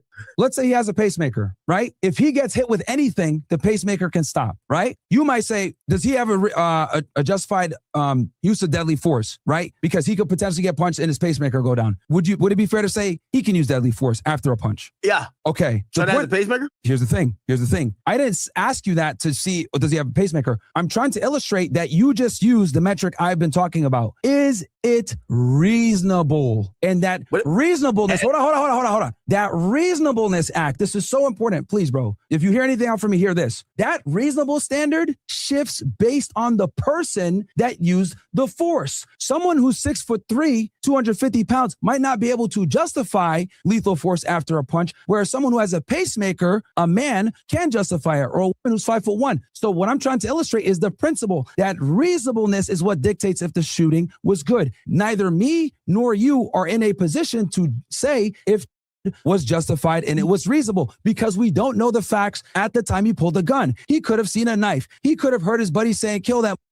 He could have felt as though guy was trying to reach for his gun. There's so many different factors that me and you don't know that are critical to the reasonableness. This is why self-defense cases almost always go to the stand. Why did Kyle Rittenhouse testify? He testified because only he can describe in excruciating detail precisely what was going through his mind as that guy came up with the skateboard and he decided to pull the finger on that AK-47 and kill him. Only he can do. First of all, it wasn't Myron, stop. First of all, it wasn't even an AK-47, it was an AR-15. The reason why Kyle Rittenhouse got called to the stand, and for all of you who love legal precedents and who love watching trials, I was a moderator for a very big channel during that stream or during that trial. The reason why Kyle Rittenhouse, when he said AK-47 Omni, I'm like, wait, what? Huh? It was a AR-15. The reason that Kyle Rittenhouse got called to the stand is because as a defense lawyer, and I'm gonna test y'all knowledge for a second, or I'm gonna test y'all perception. As a defense lawyer, you have a young man who's being strung throughout the world as being known for shooting black people. You have a lot of these people. You have the prosecutor, you got social media, you got the news, TMZ, you got all of these big corporations. Everyone's weighing in. Hell, you even had the president of the United States of America and even in politics, they was talking about this. No one has heard from him. The best possible way to get his side of the story is to do what? Put him on the stand. Let him let him give his side. Let him tell it in his words. That's why he got put on the stand. And also on top of that, because the prosecutor, let's just be honest, was doing a lot of faulty things throughout that trial. Putting Kyle Rittenhouse on the stand was the best possible move that you could have made. So the point I'm trying to make is reasonableness on the person using self-defense is what matters. Me and your opinion is irrelevant. I'm not sitting here saying innocent. What I am saying is that based on the facts and circumstances, his reasonableness is going to be based on things that me and you don't know about. Yeah. But here's the thing, though. If we're going on, if we're going on. Oh, by the way, since we're doing this, since we're not doing this vertically anymore, I could shift to this.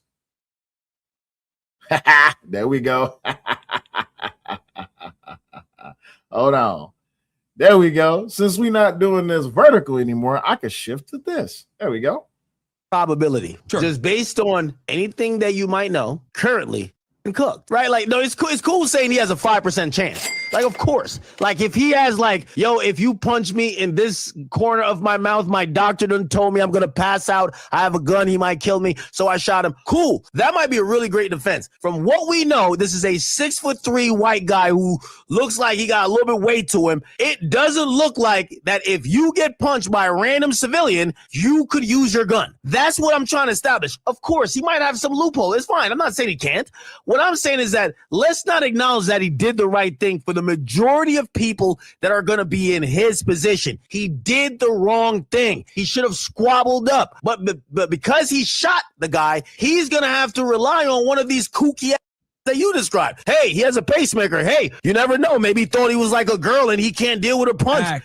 Cool. Maybe that works. But the reality of it is that this isn't open and shut. For example, you know what's open and shut? We don't got to go to 10 or 5%. Ahmaud Arbery makes a very good case. Curtis Baldwin makes a very good case. Ahmaud Arbery's murderers got life. Absolutely, they did. And they were the antagonizers. Hey, the guy says, yo, man, and he reaches, I've been trying to get up with you.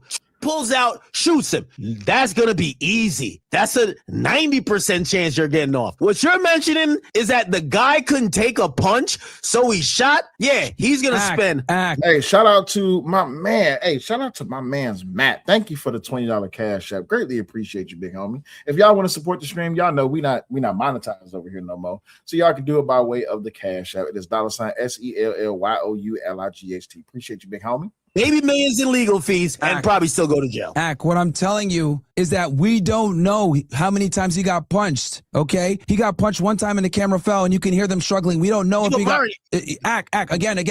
This one part you're saying you don't know, but you're certain that you know other parts. You're like, I know. Really quick, Tony in the back, give me a thumbs up, big homie. Can you hear me? In the back? All right, hold up, y'all. Hold on. All right, Tony, you on the stream. What's going on? Tony, you there? Tony, I don't know if you can hear me or not, but you might want to try to get your microphone together. Go out and come back in. I know the guy approached him. Maybe we don't know that either. What I'm saying is that we do know that. That was on video, I know that because it was on video. I haven't seen that. That's what I'm trying to tell you, bro. Yo, there's video of this, man. He literally live streamed them. Video of the guy walking up to him. Yes. The police are trying to subpoena it right now. That's why I'm saying all this Yo, the dude closed the distance on him, bro. And then he punched him. And again, I know what you're saying. The whole altercation, like the whole, precursor to the altercation. It shows everything before the altercation. And then on top of that, after he punches him, the camera falls to the floor. So you don't see what happens. You just hear struggling for a few seconds. Then Tony, you there? Shots go off. That's important. You could play it? I don't have it. Pump Fun, I'll tell you why. Pump Fun deleted it because it heard gunshots. They have automatic AI where if gunshots are heard on a stream, it shuts it down. Like they have some type of... how do we have the info on it if no one's seen it? What was that? Wait, how do we have the info on it if several people in my community saw the live stream? That's why. That's how I know. They watched it. They were there watching it live as this all happened. And then once the shots went off, the stream ended and Pump Fun took it off. Well, again, I would still disagree with that just based off the arrest warrant. Like what they're saying in the arrest warrant is that this guy is basically automatically on I am going to inflict damage. Some people might say defensive, the blade is stance or whatever. He's reaching for something. And I'm not going to lie. If I put this in a vacuum, if I'm standing in front of someone, I have the knowledge that this guy claims he's always armed and we're getting into it. Yo, say this, yo, I'm triggered by this. See, what's going on, my G? So what I want to do is I'll do this, right? I'll do this. Let me bring this video over. So this is audio from I guess after all of this was happening? I walked past him. He was sitting on the corner. I walked up to him because they were pointing at me. They were laughing. They were pointing at me, and I said, "What's up, guys? How y'all doing?" I said, "Y'all like the new suit?" He said, "Walk away from me." I walked away from him. He came back up to me. Brain, yeah, I got your cash app, Brain. I appreciate you, big homie. He literally said, "I have PTSD. I feel like I'm in." He said, "You start saying all that chimp out shit to me, I'm gonna hit you." He hit me, started wailing on me, even after I had to defend myself by shooting him. He's still wailing on me. Where's your weapon at? They have everything. Whose weapon is that right there? I believe that's. Is that yours? Yeah. Yeah. He's talking to them right now. Oh no, you guys are good. Do your thing. Okay. He has a graze. I call it a graze to the left shoulder, left arm. He has slight abrasion right here on his head. Maybe some scrapes. Lightheadedness. All right, so that's that. Do you want my black opinion or my white opinion on this matter? Whichever opinion that you have, big homie, you're more than welcome to share it. Let's continue with this. This, if you say it, I'm gonna crash out, and all of a sudden he's in a bladed stance, and I see him going for this, and I don't have a weapon, I'm either gonna run away, be like, "Whoa, you got it," or if I'm that bold, I'm trying to make sure you don't get to the weapon. So that in a vacuum, let's I don't think that backs him up. Okay, let's assume that the dude sees. Let's use your scenario. You still come at them when they said, "Back up, I got a gun." Wouldn't it be fair to say that if they still strike you after you give them that warning, that they're trying to probably cause serious bodily injury? Because they know the risk of you having a gun. Warning him too. What was that? See, I don't know if he's warning him, and that's where I think this guy not being dead is going to come back and haunt him. Because you know why? When that guy gets on the stand as a victim who's alive and breathing and says, "Hey, when whoa, somebody paid for his bond? Oh, so he getting out? Wait a minute. Hold up."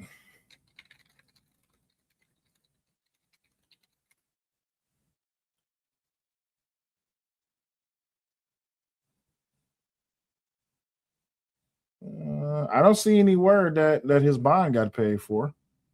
He says he warned me, and provocation is going to then turn into a very who do you believe? He said, she said. It's going to get racial now, right? Because the guy is going to say, "Hey, I didn't provoke him. He provoked me." And I'm pretty sure Dalton is going to say, "No, he provoked me," and he wouldn't walk away. Okay, the video disproves it, and it shows that the guy walked up to him. And again, after he punched, the camera fell, and we don't know what happened. You could just hear struggling. Then shots fired. So it wasn't one punch. But from the video, could we see if he has a gun in his hand at that point? Because he punched them. He punched them, and the camera fell, and then you hear them struggling on the side. So there's a possibility that maybe he only got punched after Dalton grabbed, might be pepper spray, but he grabbed something, and which I think is perfectly normal. There's some people that there's fight and flight, but there's some people that's not. Oh shit! Well, I guess it is true. The internet is losing it after Duel pays Chud the Builder's bail. Holy shit. That's just for his bail. Duel will go back to court and be found guilty. Oh, okay. So I guess his bail did get paid. Well, damn. Well, we're going to see what's going to happen from there. All right. Flighting. Hey, you go grab for that weapon, you're getting one of these to the face. Sure, but guess what? He closed the distance, so he has no self-defense case. That's the point. He came up to Judd, lost. No self-defense on his side. That's not right, Myron, because that was even brought up in the George Zimmerman case. Wait, but you're also that's where you're starting the altercation at. I'm starting the altercation at the conversation. When he said hello? Yeah. If I would say, I don't know exactly what he said, but you approaching the guys at first started all of this. They pointed and laughed at him. Then he came over to say hello. Then they said, "Get out of here," whatever. He leaves. Come on, man. If you really think high counts as provocation, what are we doing here, bro? Come on, man. Give people more credit than that. The real provocation started where the moment he said, I'm going to be honest with you, the moment he said, "Oh, or what? You're going to out, I'm gonna be honest with you. I think that dude socked him out with one of them ancestor punches. It came from Martin Luther King all the way to Marcus Garvey and Rosa Parks. He had to do it, bro. I can't.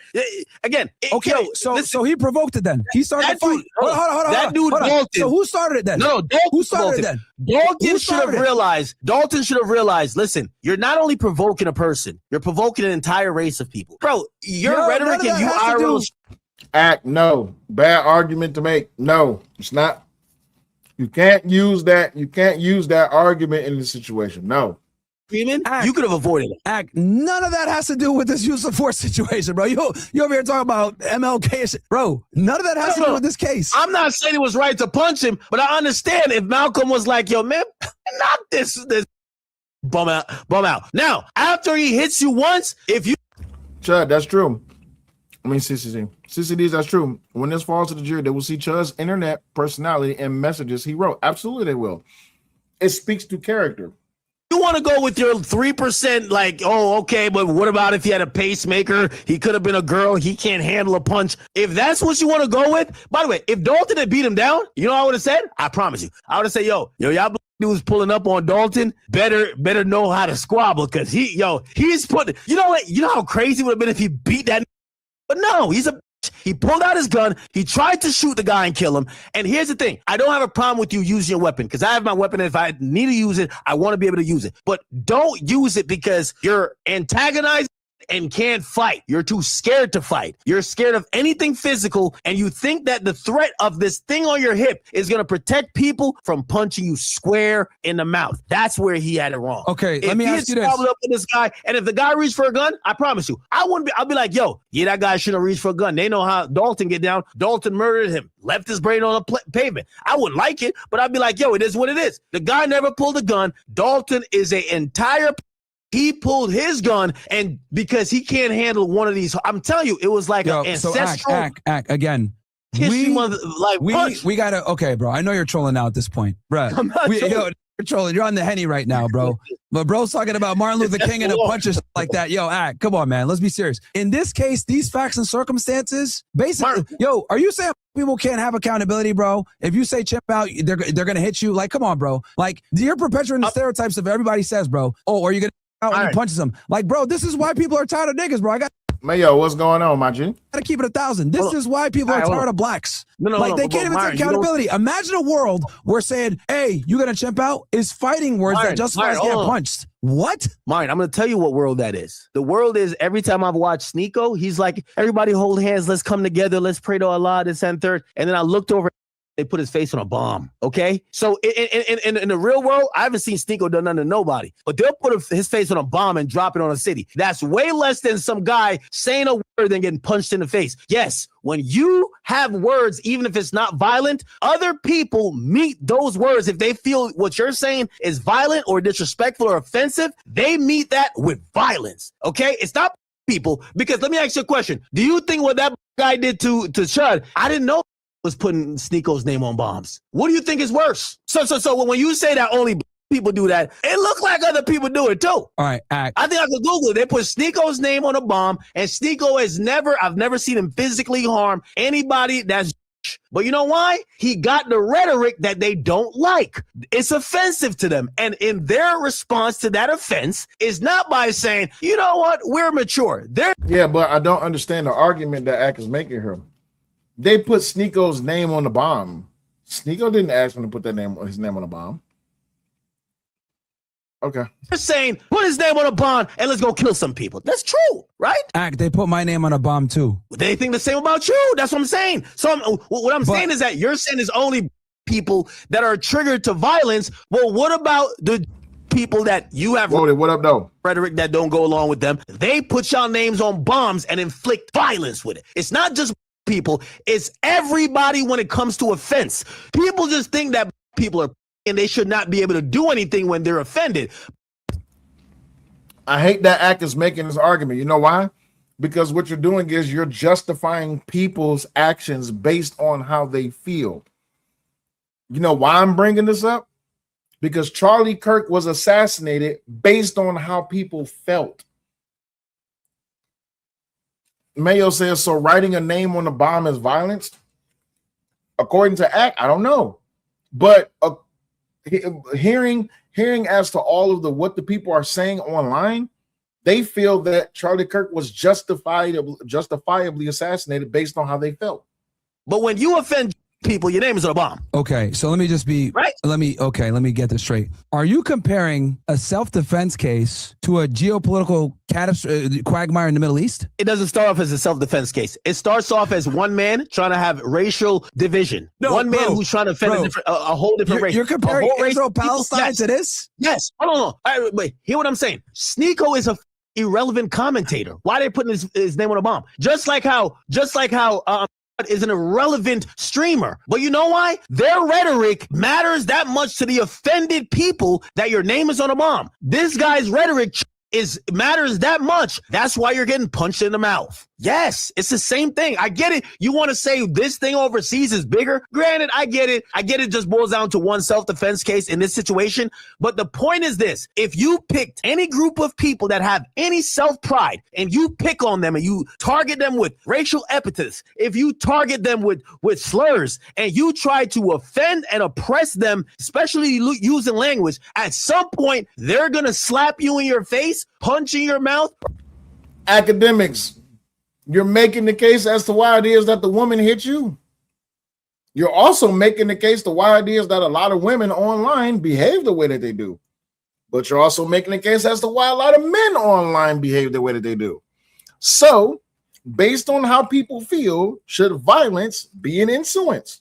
Or put a bullet in your forehead, ask Charlie Kirk. Okay, again, you're comparing self-defense in America to Palestine, which is those two things. Okay, that is not analogous. Those two things are not analogous whatsoever. Like defending yourself. You're from Sudan. Defending yourself. If people says that's a fact, Sissy did.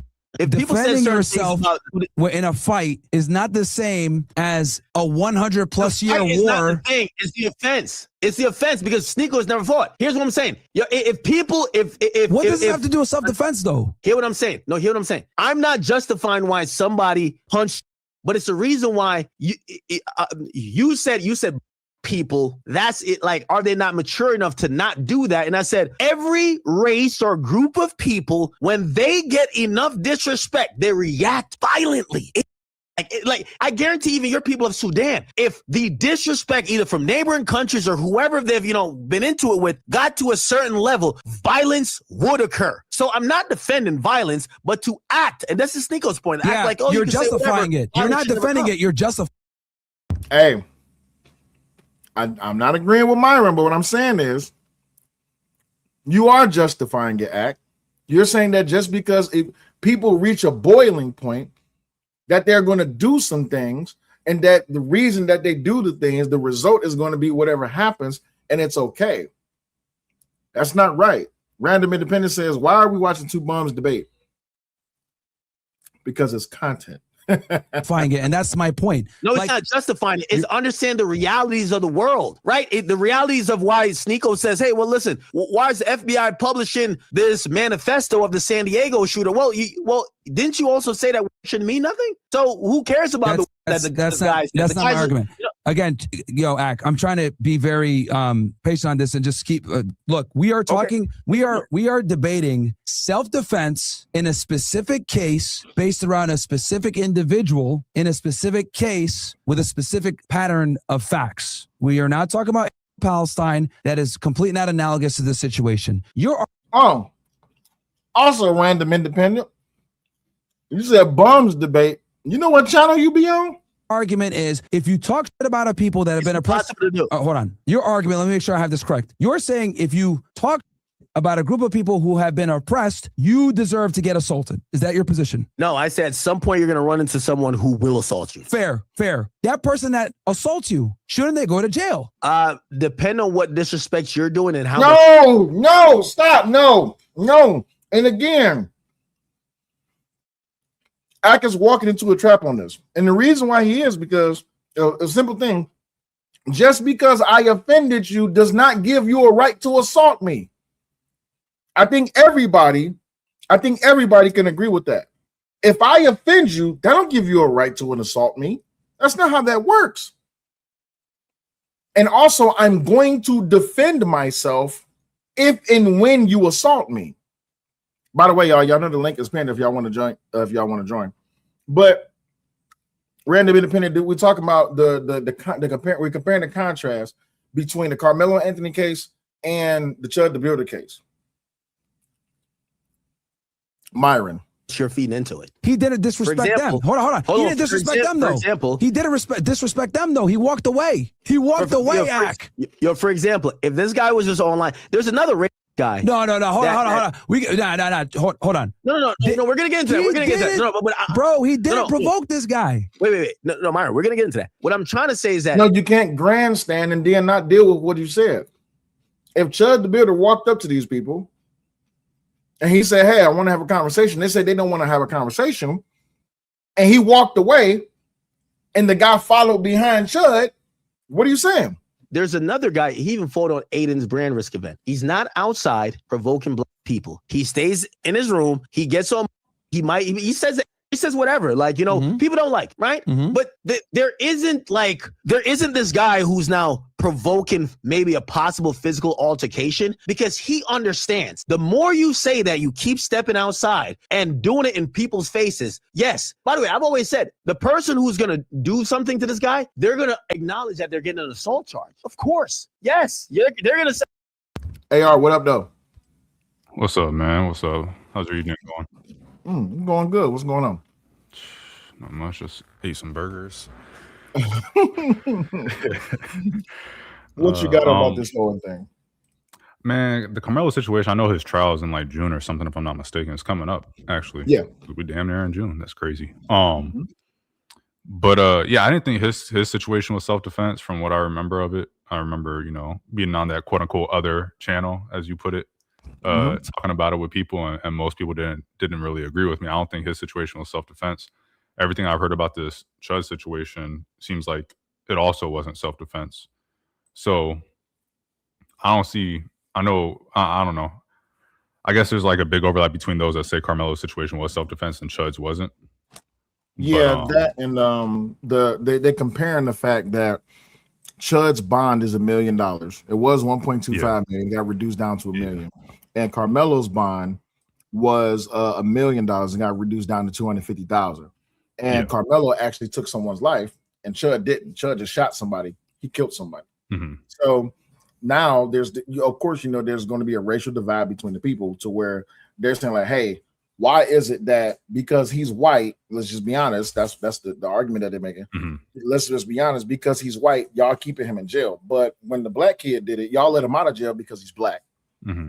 And all the nuances that come with it. You see what I'm saying? Gotcha. Yeah, I was just talking to someone actually yesterday or the day before. Someone was saying that same talking point about, why is his, and it's like, well, when you look at Karmelo's situation, it was a one-off, right? It was like, because I don't think it was self-defense, so I think he's charged right, and rightly so. But that's completely separate to whether he should be granted bail at a lower cost to a dude who's made a living antagonizing people, and that path or that path or that activity or whatever you want to call it got him in the position he's in. So of course the judge is going to be like, no, it's not going to be a low bail, because there's more than I believe that there's a more than likely chance that you go out and do this stuff again, because this is what you do and this is how you got in this situation. So and you're a flight risk.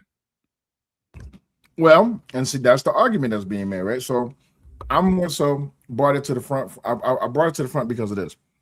Because if the standard is going to be acceptable for one, it should be acceptable for all. But we all understand that that's not how the law works. But the precedent that is going to set is that Chud walked up to this group of people who was, I guess, making fun of him or pointing at him or laughing, whatever.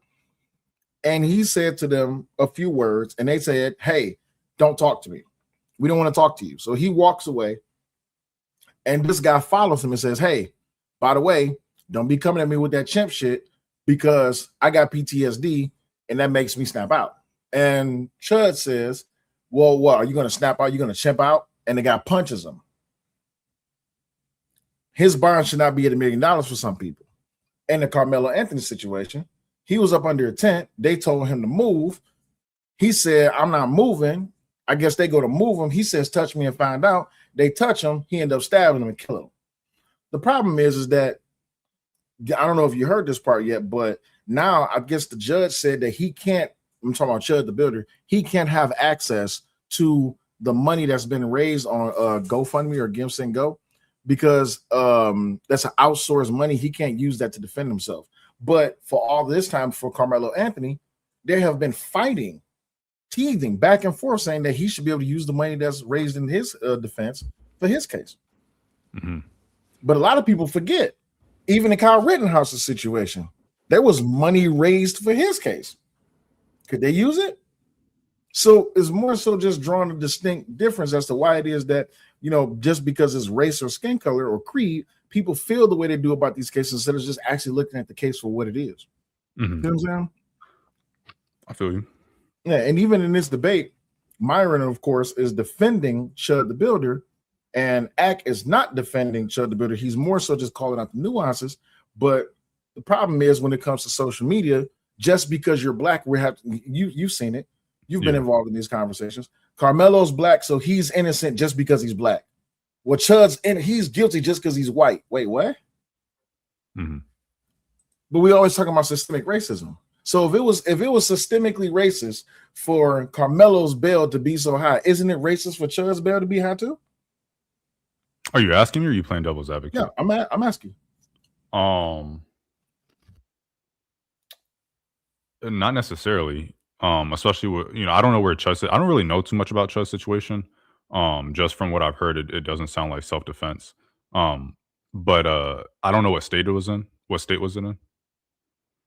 I have to look and see. I have to look and see. Not a huge deal. I was just gonna say, you know, depending on the state, you know, depending on the judge, like systemic racism can still exist. Just because a black youth somewhere is treated fairly or in a different way than what might be anticipated or expected, and a white dude is treated a different way or whatever the case may be, doesn't mean that systemic racism can't still exist. It was in Nashville, Tennessee. That's where it was at. Oh yeah, right. So Tennessee and Texas, completely different justice systems. You can, based off a city, you're gonna have completely different DAs, completely different judges, depending on where it's going and whatnot. So yeah, some city might be more liberal or less systemic racist or not systemically racist at all compared to another city.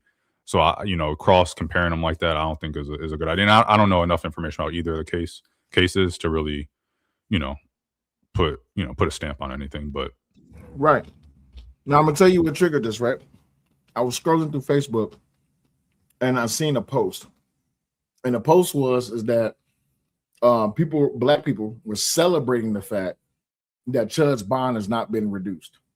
Yet these same black people were crying vehemently, and it was causing an uprising all across social media, saying that it was wrong for Karmelo. Now, me and you, we're on the same thinking patterns. Two different places, two different court systems, all this, that, and yellow. The problem is this, though, when it comes down to it, socially, on a social level, you can't say that it's racist for one and it's not for the other if they both have similar circumstances. The only difference between these two instances is that one is dead and one is alive. I'm talking about the victim in the case. Well, what is the purpose of bail? Good question. What is it? But based off, what do you think it is, or what do you feel it is? What do I think bail is? Yeah, what is the purpose of bail? To be honest with you, I've never seen bail as a good opportunity for anybody, but I understand that bail is what you pay to the state so you can have an opportunity to be able to fight your case on the outside, that you don't want to be stuck in the inside. So the reason bail, from someone can correct me if I'm wrong, but the main thing about bail is if someone is a flight risk, they get their bail revoked, because it's really just there to ensure you show up to court. And you have some secondary factors like, are they a threat to society and stuff like that. But I think the main purpose of bail is just to ensure people show up to court. And then the other stuff comes in where you can get restricted and, the cost of bail or the, price of bail, whatever you want to say it, bail set higher limit and whatnot, is because of the threat to the society or the other types of things. So, Karmelo, again, it was a one-off situation. He doesn't have a historical pattern of doing what he did, or a stated goal of continuing doing that, or that's how he makes a living or anything like that. So to say like they're the same, and maybe I'm confusing or misunderstanding what you're saying, but they're not even close to them. Just because they're both claiming self-defense or they're a situation where a violent act occurred doesn't make them the same or close to the same. Cool. Let me step into what you said. So bail is for if you're a flight risk. Well, who would you consider more of a flight risk? Someone that shoots someone or someone that kills someone? I don't think either one of those matters on flight risk. I think whoever has them. I think whoever has more money, is generally going to be considered a higher chance of a flight risk. So the more money you have, let me look this up because I really want to know. Give me 1 second. Bail flight risk. All right. There's probably a rule that they follow where like a 6-part rule or a 3-part rule where a judge is supposed to follow to decide whether someone's a flight risk or whatever. Got you. You're right. The point of bail is to ensure. Oh, let me make this big screen. The point of bail is to ensure defendant returns for their required court dates while allowing them to remain free before and during the trial.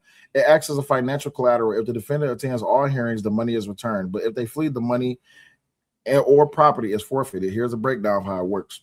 Ensuring court attendance. Requiring a financial deposit or a promise to pay provides a strong incentive for defendants to face their charges rather than fleeing. Protecting the presumption of innocence. Because their trial can take months to schedule, bail allows individuals to maintain their jobs, support their families, and actively assist in their own legal defense while remaining presumed innocent. Preventing pretrial punishment. The 8th Amendment of the United States Constitution requires that bail not be used as punitive fine or set excessive amounts. Release of reconnaissance or ROR. The judge releases the defendant without requiring any money, relying solely on their written promise to appear in court. Cash bail. The defendant or their family deposit the full bail amount of the court with the court, which is refunded at the end of the case. Surety bail. Surety bond. If the bail is too high to pay out the pocket, defendants often use a bail bondsman. The bondsman pays the court but charges the defendant a non-refundable fee, typically 10% for service. All right, cool. So when it comes down to it, bail, not bail, but the flight risk aspect. I need to know, is that something that has to be considered per state or per court, or is that just a choice? It's by the judge. It's by the judge. So the judge determines if you're a flight risk or not. There's most likely a lot of times like there's case law, and through case law things are passed down. Like a judge above you is going to say, if you're going to be doing this, then you need to take these things into account, and that is how you're going to determine something. And so I wouldn't be surprised if there's something like, or it could even be legislated. Like, here are the 3 points you need to consider when thinking about flight risk. Is there a pattern of history? Is there a history of them doing certain things? What is their life outside of the specific incidents? Are they working, or are they doing criminal acts, X, Y, and Z? So there's probably a bunch of stuff that's considered. Right. So even with that, because I'm reading through here, how does the judge determine flight risk? Some examples are community ties, strong family relationships, property ownership, deep roots in the local area, indicate a lower likelihood of fleeing. Steady employment or history of paying taxes provide stability and incentive to stay. Severity of the charges, more serious offenses, especially those carrying lengthy potential prison sentences. My bad, I don't have this blown up. Previous convictions, passages of failing to appear in court, or active warrants weigh heavily against the defendant. Financial resources, access to significant liquid cash, offshore accounts, or international travel documents gives a defendant the means to escape. So even in that instance, I still don't. The prosecution usually brings that up at the bail hearing. So my thing is this, though. You can say that that Chud is a flight risk because he has access to more money. He's a streamer. He's older. More than likely, he has a job. He has his own money. He has his passport, all this, that, and the other. When it comes down to Karmelo Anthony, I say he's a flight risk because he killed someone, and he does not need to be free to go out and kill again. But if they can pay that high ass bond, then fine, sure. But still make him a flight risk because of the fact that he killed someone. Anyone that took someone's life and they have to go to court about it, they are a flight risk. For shooting someone, can you be a flight risk too? Sure, you could be a flight risk too. But even in that instance, if you're going to say that Karmelo isn't a flight risk, even though I understand that this is a different state, different court, when it comes to court of public opinion, Chud shouldn't be a flight risk either, especially if the guy approached him and swung on him first. Would you not agree? Whether I agree or disagree with that, it's not just the flight risk, like they're going to leave the country aspect. It's again, how did they get in this situation? Are they likely, if they were out on bond, to do it again? And again, Chud has a history. Like that's literally his entire MO is to make YouTube videos antagonizing people to try to get a rise out of them and X, Y, and Z. So the situation that he's in, the judge looks at that and he goes, okay, how often do you put yourself in these types of situations, or how often are you in these types of situations? Oh, I can go to your YouTube channel and see 100 videos or whatever, wherever he uploads. I don't know where he uploads, but I can go to online and see 100 videos of you doing the same thing. And the same thing could have occurred. How often does he shoot people? That's irrelevant. It's about you putting yourself in those same situations where the same thing could happen. That same argument can be made about Karmelo because it was Karmelo Anthony doesn't put he doesn't. The judge cannot go on any social media and find 100 videos of Karmelo Anthony going to track meets, sitting somewhere where maybe he shouldn't be, maybe he should be, and getting into fights with people. So he does not have a historical pattern of that. Neither one of them have not close. They do. Just Chud has a pattern of antagonizing people and causing these situations. Chud has a pattern of creating content. He does not have a pattern of shooting people. He has a pattern of creating conflict. He has a pattern. His content is creating conflict. Got you. Controversial. Now, when it comes down to it, just because he has a pattern of creating conflict does not mean that it results in him shooting someone. I will make the same argument. I will make the same argument about Karmelo. Just because you sit under a tent does not mean that you're going to stab someone and kill them, because Karmelo does not have a history of killing people. That again, it doesn't matter. If it doesn't matter whether every single instance that you have of you antagonizing people, reason to someone getting shot or not. It's the fact that is what you're going to do. I feel like you're going to go out to the public and you're going to antagonize people and you're going to cause more issues. And it's more than likely, or it is likely, there's a higher likelihood than I like that this is going to happen again. Therefore, the bond is going to be higher. Are you familiar with the Kyle Rittenhouse case? Vaguely. Kyle Rittenhouse, they said that he took a rifle across state lines and he was down there shooting a whole bunch of black people. And they said he was a flight risk. Based on that, what I just told you, would you say that if you was the judge, would you say that Kyle Rittenhouse was a flight risk? He went across state line. He had the AR. He told the dude to hold the AR across the state line. He's going to come down. He grabbed it, then went to the thing. I don't know if I would call it a flight risk, but community risk, maybe. All right, cool. Then you come to find out through evidence and through trial, he actually didn't bring the gun across state lines. He actually did not go down there to shoot black people. And he actually put money up to purchase the gun, and the gun was in someone else's name until he became the age of 18.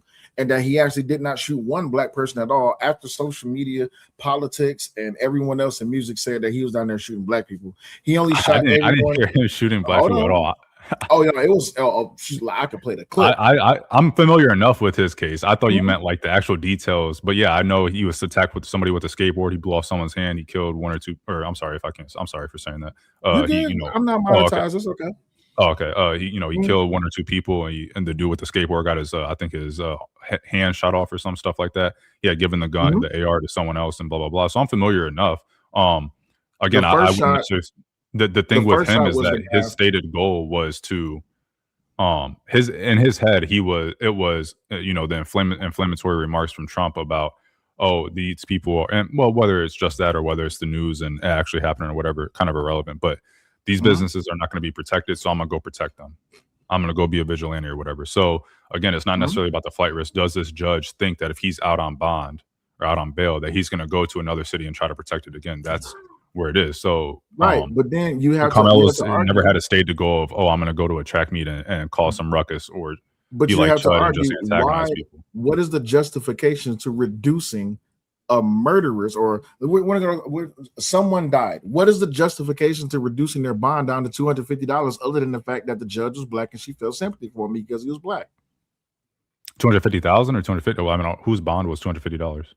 $250,000. That was Kyle Ritt. I mean, Karmelo Anthony's bond. Carmelo's. Well, 250 is a pretty hefty amount. Compared to $1 million, it went from $1 million to $250,000 for a one-time offender that doesn't have a history of repeated behavior like this. Oh, okay. So, what do you think the average bond is for, or bail is for? I would say that people average bond. Go ahead. For again, our justice system is fucked up. Supposed to be, well, you can say that, but supposed to be, innocent until proven guilty. So although we have details and, witness testimony and that good stuff about certain things that happened, with Karmelo, what is the issue? Or what? I'm sorry, let's go back to it. What do you think the average bail is for people that are being charged but not necessarily convicted, obviously, of murder or manslaughter even? To be honest with you, I don't know, but I would think that the average should be $1 million for everybody. Oh, let me look. That's just me. I think the average should be if you took someone's life, I think that if you're charged with first degree, I would be surprised if you get bail. If you're charged with manslaughter, negligent manslaughter, accidental manslaughter, or whatever else, I wouldn't be surprised if there's bail. I don't see any reason why manslaughter or something similar wouldn't get bail.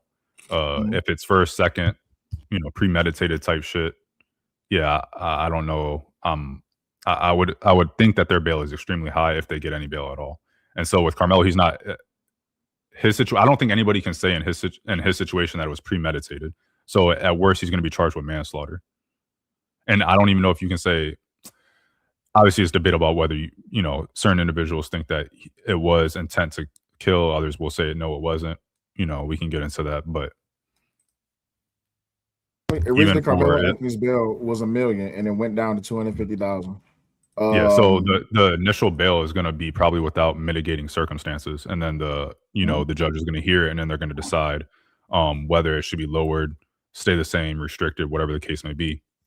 And with Karmelo, if he's initially charged, maybe in Texas, if you're charged with first degree or any of the first or second degree murders, your bail is going to start at $1 million, and then when the judge hears the case and decides whether they have mitigating circumstances or something, they may drop it. So that may be why it started out at it's not. Yeah, Mayo Monkey says bringing a knife to attract me clearly premeditated. Yeah, I saw that goofy comment. Yeah, I mean that's the argument. That doesn't make it premeditated. I carry all the time. Does that mean that if I get in a situation and I have to defend myself that it's premeditated, that I wouldn't murder someone? But that same argument can be made, and I'm not arguing for Chud. I'm just making the argument, just for happenstance. The same argument can be made for Chud, just because he has antagonized. Hold on for a second. Child walking past. So just because I make controversial content and I engage with people, that does not mean that they have to engage with me. And if they come after me or they try to assault me and I defend myself, just because I have a history of defending myself does not make me a criminal, nor does that make me a flight risk. Would you agree or disagree? It makes you again, you keep on hanging on the flight risk, and I'm not even arguing for a flight risk. No, I'm just a pattern of behavior. You're ignoring the fact that you go into the community and you antagonize people, which is more than likely. Do these people have to engage with me? It doesn't matter. It's the fact that you're going out there and there's going to be someone that you antagonize, that this stuff is most likely going to pop off again. This is how you make your money, by antagonizing people, by being a nuisance. And so it doesn't matter. I'm just telling you what from the standpoint of a judge.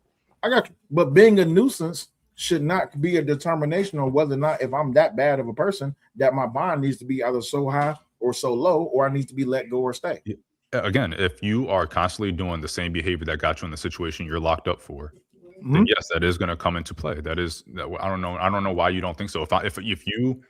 If you're constantly stealing food, then it is likely that you're going to try to steal food again if you were to be let go. If you were constantly stealing food and you got arrested for stealing food, and is judge going to say, is it likely that they try to steal food when they get out, since they've done it 100, 200 times and it's on video of them doing it, or are they not likely to do it? And since that is a portion of what is going to determine whether you get bail or how high your bail is or how low your bail is set, then yeah, that is a perfectly fine thing to consider in the context of whether they get bail. And not only is it perfectly fine, that is a factor that they have to consider. I got you. Bro Speaks, go ahead. We're gonna be up here for like 30 more minutes, and then I got a movie date. So Bro Speak, go ahead. Yeah, somebody was trying to say that just having a weapon is premeditated. How's that premeditated? If you know that you're in a situation where violence can happen to you, you're protecting yourself. So if you're holding a weapon, to protect yourself. That's not premeditation. That's correct, but it's all on how you argue it in the court, right? We all know that when it Right. comes down to the American legal system, Yeah. it's not about true or false it's about how you argue or what you can prove. Right. Right. Yeah. So I carry firearms. The argument can be made that if I go out here with my family right now and someone get to saying something to me and I get to saying something back to them, I'll be like, if you on some bullshit, if you want to find out, then come on with your bullshit. And then they come at me and then I shoot them. People could say, oh, well, that was premeditated because he went out there looking for a fight. That's typically how a lot of these lawyers and a lot of these prosecutors, how they come after firearm carriers. They say that we are participating in premeditated acts just because we have a firearm. My thing is that's not true. But I can accept that because I can even say that Karmelo Anthony was not participating in a premeditated action just because he had a knife on him. But if I'm going to accept that, then I also have to accept the fact that what Chud the Builder did, just because he has mace on him or a firearm, that does not mean that what he did was premeditated. Especially if he has a pattern, and this is what I was going back and forth with AR about. If he has a pattern of behavior of engaging with people and it not resulting into someone getting shot, he just have a pattern of engaging with people. Even if it's antagonizing, it should not result in a case to where a guy is now throwing hands at you and then you have to defend yourself and you shoot him. That pattern of behavior is all based on circumstance and how it is that judge presumes it. Go ahead. Yeah, that's about the same as, okay, if you are a political person and you go out, you go make speeches, I'm pretty sure you're going to antagonize somebody in those speeches. So does that mean now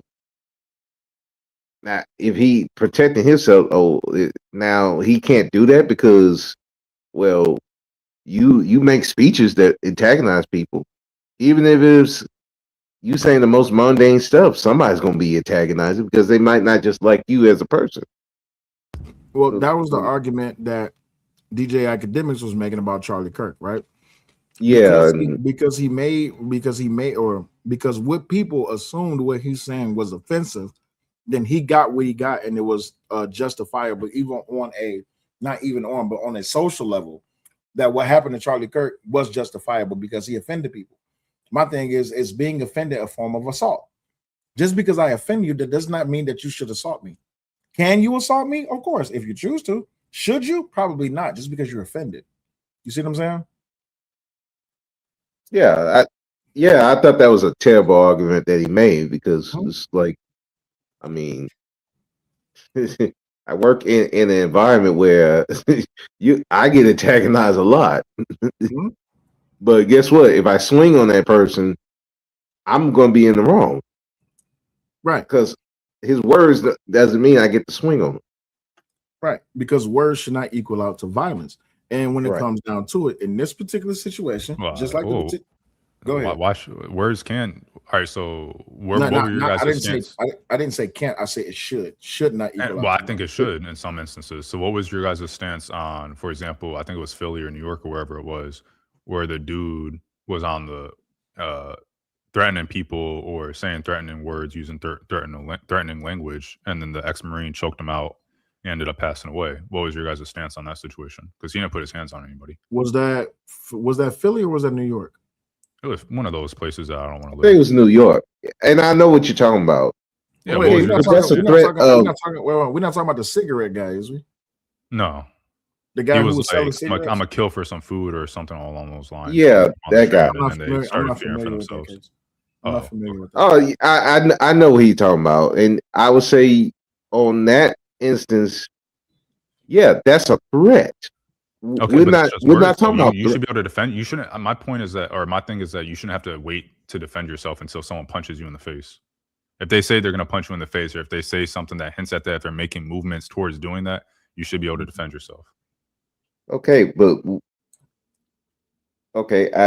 I hear you on that one, but you can also but that doesn't mean you get to shoot them because they punch you. That's not how that goes. I agree, which is why I don't think Karmelo. I mean, obviously Karmelo didn't shoot someone; he stabbed someone, but he got pushed and he stabbed someone. This is why I don't think that he has a self defense argument. However, if someone says I'm going to kill you and they start reaching for a gun, yeah, I think you should shoot them. I don't But think you then should wait to find out if they're serious about killing you or not. I don't. As a matter of fact, I don't even think if they don't have to reach for a gun. If they say I'm about to go to my car and get my gun and kill you, I think you should be able to shoot them.